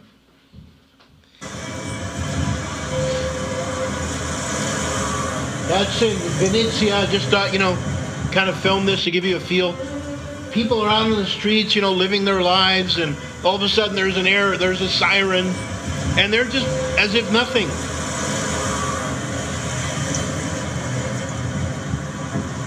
That's in front of the hotel that we stayed at. This is in Sasha's home. That river is completely frozen. Here at Sasha and Natalia's home. He built that house. Alicia. And it's an amazing home. This is Vadim, this is Nellie. And it's still under construction. And that's the man formerly known as Jim. He goes by Yim. He insists on being called Yim. And this is straight out of Hull, not hell, but Hull. This is Yeremy. Yeremy. And I am. Look at the soil. We're here. They're growing stuff there. It's like dark, Sasha rich soil. and Natalia's home in Venezia. This is Vadim. Hello. This is Vadim, and this is Vadim Nellie. and Nellie are also pastors in And a city way on the man west that we formerly didn't get known to as go Jim. to, called He goes by Ushgrad. Yim. He That's where all the insists on being aid called that we Yim. send goes, And this and then is, it gets distributed. Straight out of Okay, we already saw Hull, that. not hell, but Hull. Oh, here's Vadim, or Sasha rather. If that river's completely frozen, how are they all in short sleeves? Because it was weird. It was like all of a sudden they had this kind of like Indian summer, and like it got warm. In fact, I think it was colder here. So by about the second week that we were there, we didn't really need our coats anymore. I was running around in a hoodie. So yeah, he's in short sleeves. I mean, it's like probably in the 50s, but with the radiant heat from the sun, if you put a coat on, you're going to be sweating. So there's Sasha showing me his souvenirs. This is spent ammunition from the front that he has as trophies. He goes to the front quite a bit. This guy's like a true badass. I mean, he's just gutsy dude. And these were things left on the battlefield. Don't stand here, sorry. Russian ordnance, on the war, from the war. He didn't understand what I was I'm saying. gonna have to get a translation. This is Vadim, and he's cooking this chicken. We can smell it. I'm not. We can smell it from a mile away. Oh, I called him Vadim. That's not As we Vadim. were approaching, it looks really good. Oh my gosh, that barbecue! Anyway, You should have okay. seen. All right, so as you can see, we'll be able to They defend know how to ourselves barbecue in that country. this place here. We can hold out for a little bit, but I don't see any guns. These things are like tipping. You're hoping there's nothing in it. And these were things left on the battlefield? Yeah, sorry, playing. All right, this is Sam. He's a remarkable guy. He's a British. Sam, everyone, and he's from the Isle of Wight. From the Isle of Wight, And who has been in Ukraine for about 7 years, Yeah, 7 years. and he speaks the language, so he's going to tell us what's going on here. I'll see if I can tell you what's going on. So, yeah, Sacha was just telling us a little bit about his display here. He calls them his trophies. So he was talking about these two. That's the weapon that didn't detonate. This was Russian. Oh, goodness. Something else that was also Russian. That's also Russian. You can see it's written in Russian. And he's adopted this young boy. The young boy is Ukrainian. Sam is one of the most remarkable people I've met the whole time there. He speaks fluent Ukrainian. He's been there. He works with, have you guys heard of Operation Mobilization? It's like a worldwide. I understand Borat. I know Borat's a comedian. But are these still live? No, No, not okay. live. That was a dumb question. It's a Russian one as well. Now Jeremy is about to. He's about So to. this is like a one-time use thing. It's like He's about to detonate. He's aiming it at me. My God! Point it down. All right. Nice soldier. Oh, that's the ant power right there. So let me show you. See that? That's where I thought ant power. And we had these cases in our car running all over the country, powered by, powered by the Holy Spirit, but carrying all of these portable batteries that go to the front. Are they solar or not solar? They're not solar. No, they're kind of like little portable lithium batteries made by, I think, the same technology as Tesla. The Tesla batteries. Look at that food. Oh, I kept thinking Kathy should come here. She'd love this. This gives you an idea. Wait, I get up in 3. I mostly slept Yeah. through most of the What the sirens. This siren one was sounds like. so loud. This one was like right above our building. And the closer you are to the sound, the closer, the gives you an cruise idea missiles that they just spotted. So I'm what going, the siren what am I going to sounds do? Yeah. There's my iPad. This gives you an idea what the siren sounds like. This doesn't do it justice, how, it was loud enough that it woke me up. And I hadn't gotten up, from the previous ones. Oh, this was the meeting where this church is Here we are. now a vineyard, officially a vineyard. It's called The Way. This is a church Vineyard called in, The Way in this city called Venezia. These are some of their And leaders. this is our illustrious vineyard group. We're sitting in the seats of authority here in the synagogue. We prefer the most prominent seats. But these are just amazing people. And they're here, and we're going to worship, and then they're going to ask us questions, which I hope we can all answer. And Jeremy's got all the answers. And Jeremy hit me again with the Here we are. interpretive dance. Did you ever do it? No, that's what John is for. They kept singing this song that we had never sung. Have you ever heard that song, Yeshua?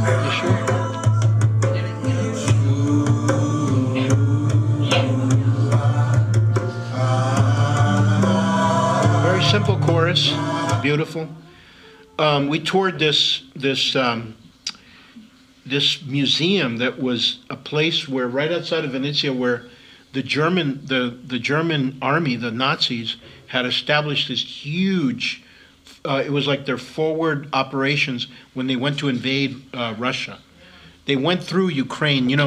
When you talk about the number of people that died in that, most of them were Ukrainian, because we know that the Russians were actually, or the Nazis were stopped at Stalingrad, but they were just shooting people and letting them fall into ditches in that place that we were at. So they turned it into this, look at this guy, I mean, just, this is it. He's looking down into this ditch. And, you know, some of them were because they were Jewish, others because, you know, they were men of fighting age that they didn't want to deal with again. Look, I mean, how does a human being get to that point? So we were walking through the grounds there. Hitler built these bunkers there that were like, the concrete was like 6 feet thick with reinforced steel. And later, as they were retreating from the Russians, they blew it all up. You could see the wreckage everywhere. We just walked all the way around that place, and these were some of the statues that the people have toppled. These were, you know, Russian heroes of the war that, of course, now are not they're not very popular for the Ukrainians. This is like the history of the aggression against Ukraine. 1919, 1920. So this is like why they're so hesitant to just quickly come to an agreement, even though it means a ceasefire. Look at that. For how long, right? So hopefully, you know, some of these things that are being proposed can create a lasting, you know, I'm praying for that. You haven't mentioned at all or I haven't heard you, maybe I was out and I looked it up. The one where they gave up their nuclear weapons. Oh, yeah. So in 1994, I think Clinton goes to Ukraine, and they sign a treaty. I forget the name of that treaty, but Russia and the USA and yeah, and NATO. So Ukraine had nuclear weapons because Ukraine had, you know, many missile and military installations from the Soviet Union. They agreed to give it up. They're actually regretful of that now because that would have probably kept Putin in check. But they gave it up with the understanding that if anyone ever invaded them, yeah, NATO, USA, yeah, would protect. Yeah. And Russia. Yeah. And there was one other country that was in that. It was what's the one called in? Belarus, No, the Europe. What's that? Poland. You mean the NATO? Yeah, the European Union? No, no. What's the Brussels? The common union? It's the common. Yeah. But let her finish the explanation. What are you referring to?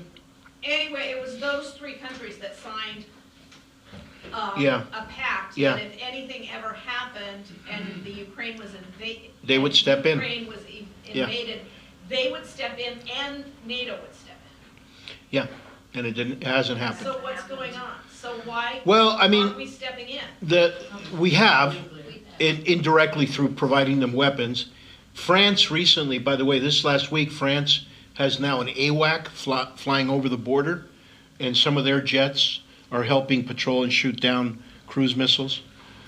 So you got to understand here that what's at risk here is Putin is a madman, and he could use a tactical, and he's threatened to use tactical nukes.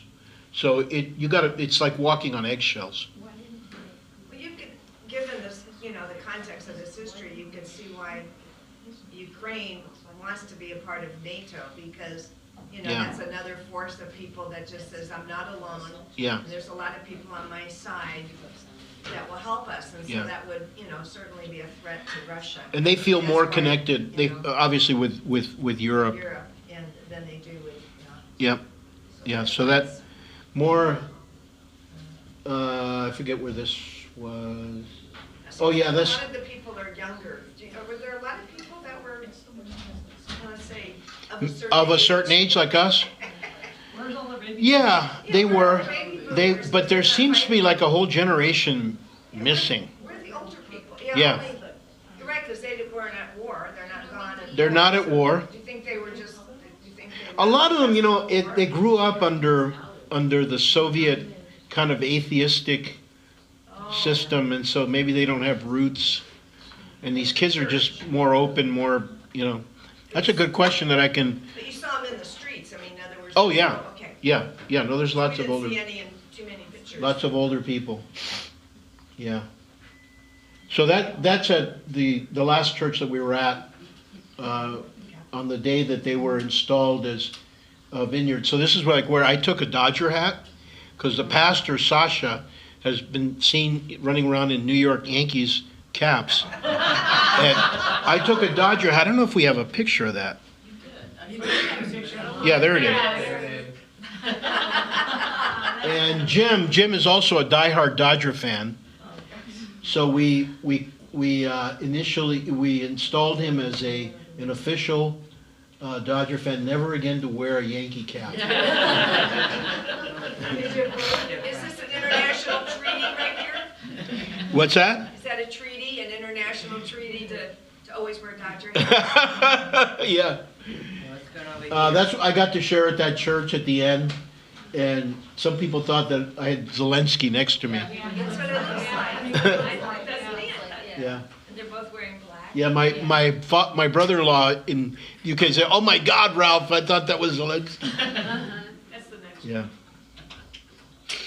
And we're here at the hotel in Warsaw getting ready to go our separate ways. Jim would then drive north to the Baltic Sea and take a ferry across to Sweden. So his journey back was like 12 hours. He drove all the way back because their church is halfway up. Like, Stockholm's kind of like to the south. Their church is way up there in Sweden. That's his personal van.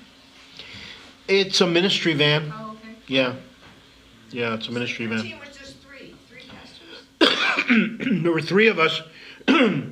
Joel joined us. Joel Lowry. Yeah. He flew into what's the capital of Hungary? Budapest or whatever. And then he took a train from Budapest to Uzhhorod. And then he met us in Kyiv. He took a train all the way across. By the way, there's really interesting. There's in Hungary, the people were rising up against because the Russian stooge there is not very popular, and the same thing in Moldavia. So the Ukrainians and what's going on now, they want to be part of. Hey, if you're cutting a deal, we want to be part of this. We want to be free too. They're tired of that. There's that steak. Oh Lord. They serve it right in the iron pan. Well, we're just waiting for the next potluck where you're going to bring another, That's all. I mean, so. Yeah, that's in Warsaw. Is an amazing town. There's me on the plane heading back, and that was when we entered. I saw that USAID sign. Yeah, they really depend on some of that money, so I'm hoping some of that stuff can be quickly reestablished. That's Sergey at the front lines doing a worship service with soldiers at the front lines. He's the pastor of the Vineyard Kyiv. There he is. This is like, their forward positions there. So you can see like pastors just going out there constantly and delivering supplies. Most of the supplies are coming from Christian organizations now. Bye, guys. Clayton, thank you. Bless you. This is in one of those field hospitals. They turned a kind of a school into a field hospital. And this guy's the guy with the beard is an amazing bass player. They had this tiny little church and this incredible band that were sort of professional level. That guy looks like a rough dude. I wouldn't want to encounter him in a dark alley. And that's the surroundings of the place where where Sergey was. There they are, outside leading worship. And anyway, this just gives you an idea. So they asked us to be part of this partnership. I'm praying. What does it mean to be part of the Ukraine partnership? They require that we go once a year to go to the churches, encouraging the churches, and also to pay 1% of our annual budget, which I found out is more like about $100 a month or something. to be part of this partnership. So it's something to pray about. Well, it'll be fun if we visit Ukraine. I mean, it's excellent to live there. See a different church. You may go there and never want to come back, John. I can see him as a pastor at that home. Yeah. Yeah, yeah. They would love you there. They would love you, Kim and Deb and those guys. Then we could actually have interpretive dance. And yeah, John will do the interpretive dance. And he'll do it well. He'll do it well.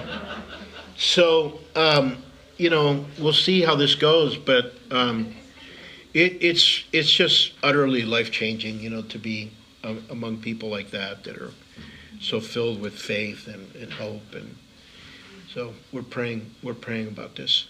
I'd love to do it. They're sort of like, you know, calling me a lot about it now. So there's by the way, you know how many churches are part of the Ukrainian partnership in the United States? None.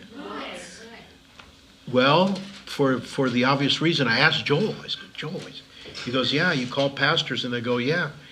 Let me think about that. You know, I got stuff going on, kind of like the excuses that I thought about initially. But, you know, it's like you're going into a zone where you don't know what's going to happen.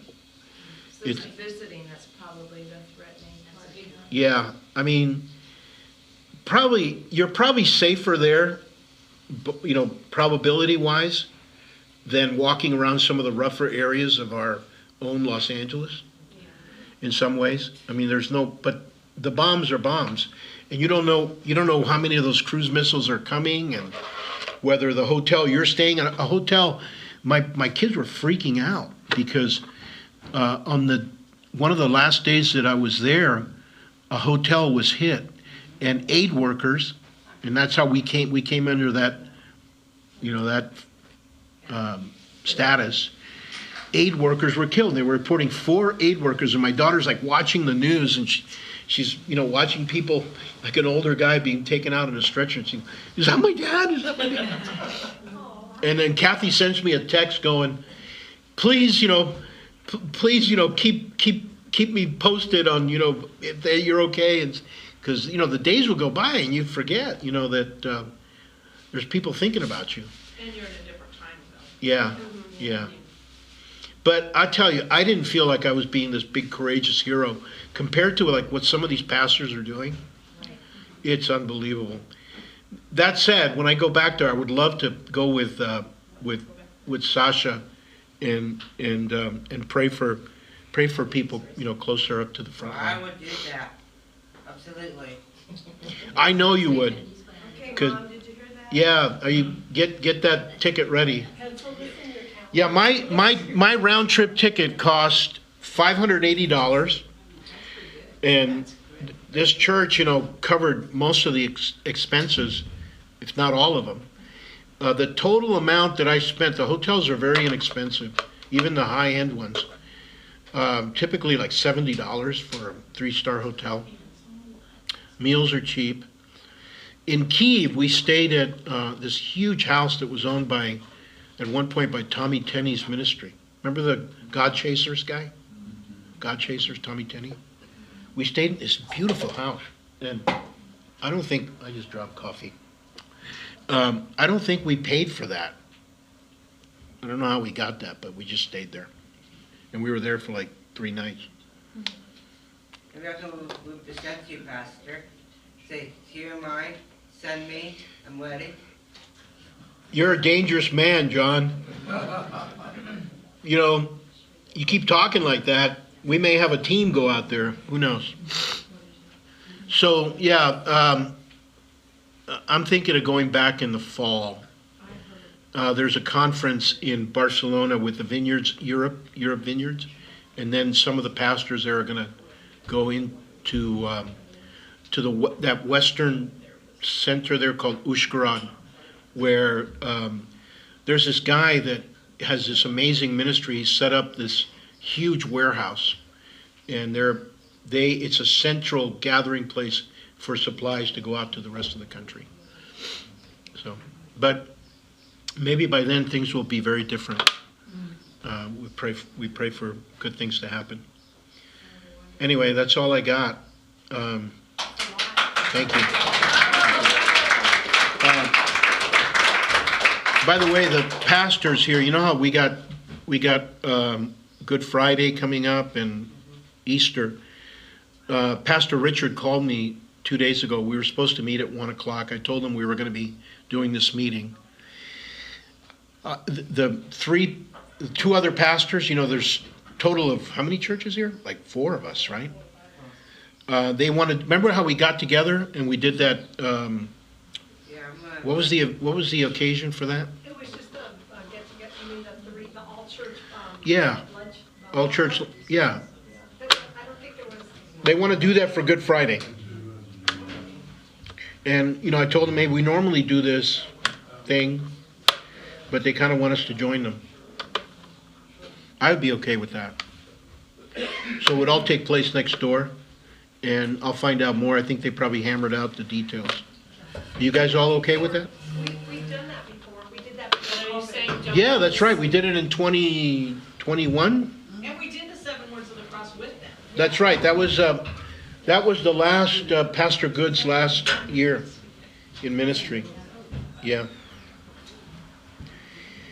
Anyway, thank you for bearing up with all of this, and for your prayers. I'm going to tell you something.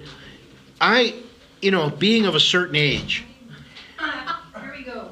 I have to take rests and naps. Like when I'm going like at this kind of pace, like what we were doing, it was the energy level that I had was supernatural. Yeah. It was, I have to, at some nights, you know, because of, you know, being a little nervous, being jet lagged, I didn't sleep more than 2 or 3 hours. I would close my eyes and wake up like 2 hours, then we'd have to get ready and meet for breakfast and go. Bye, Ann. Bye. But you can't sneak out without yeah. But anyway, I felt the prayers. And, you know, my sister, who goes to, one of the largest parishes in Downey, I hadn't told my family that I was going there, my brothers and sisters. And all of a sudden, they're having a gathering and they're talking about like, hey, where's Ralph? And, he's in Ukraine. And I get this text going, we're all wondering what the H you're doing. But she had her whole parish, praying for us. And God was with us.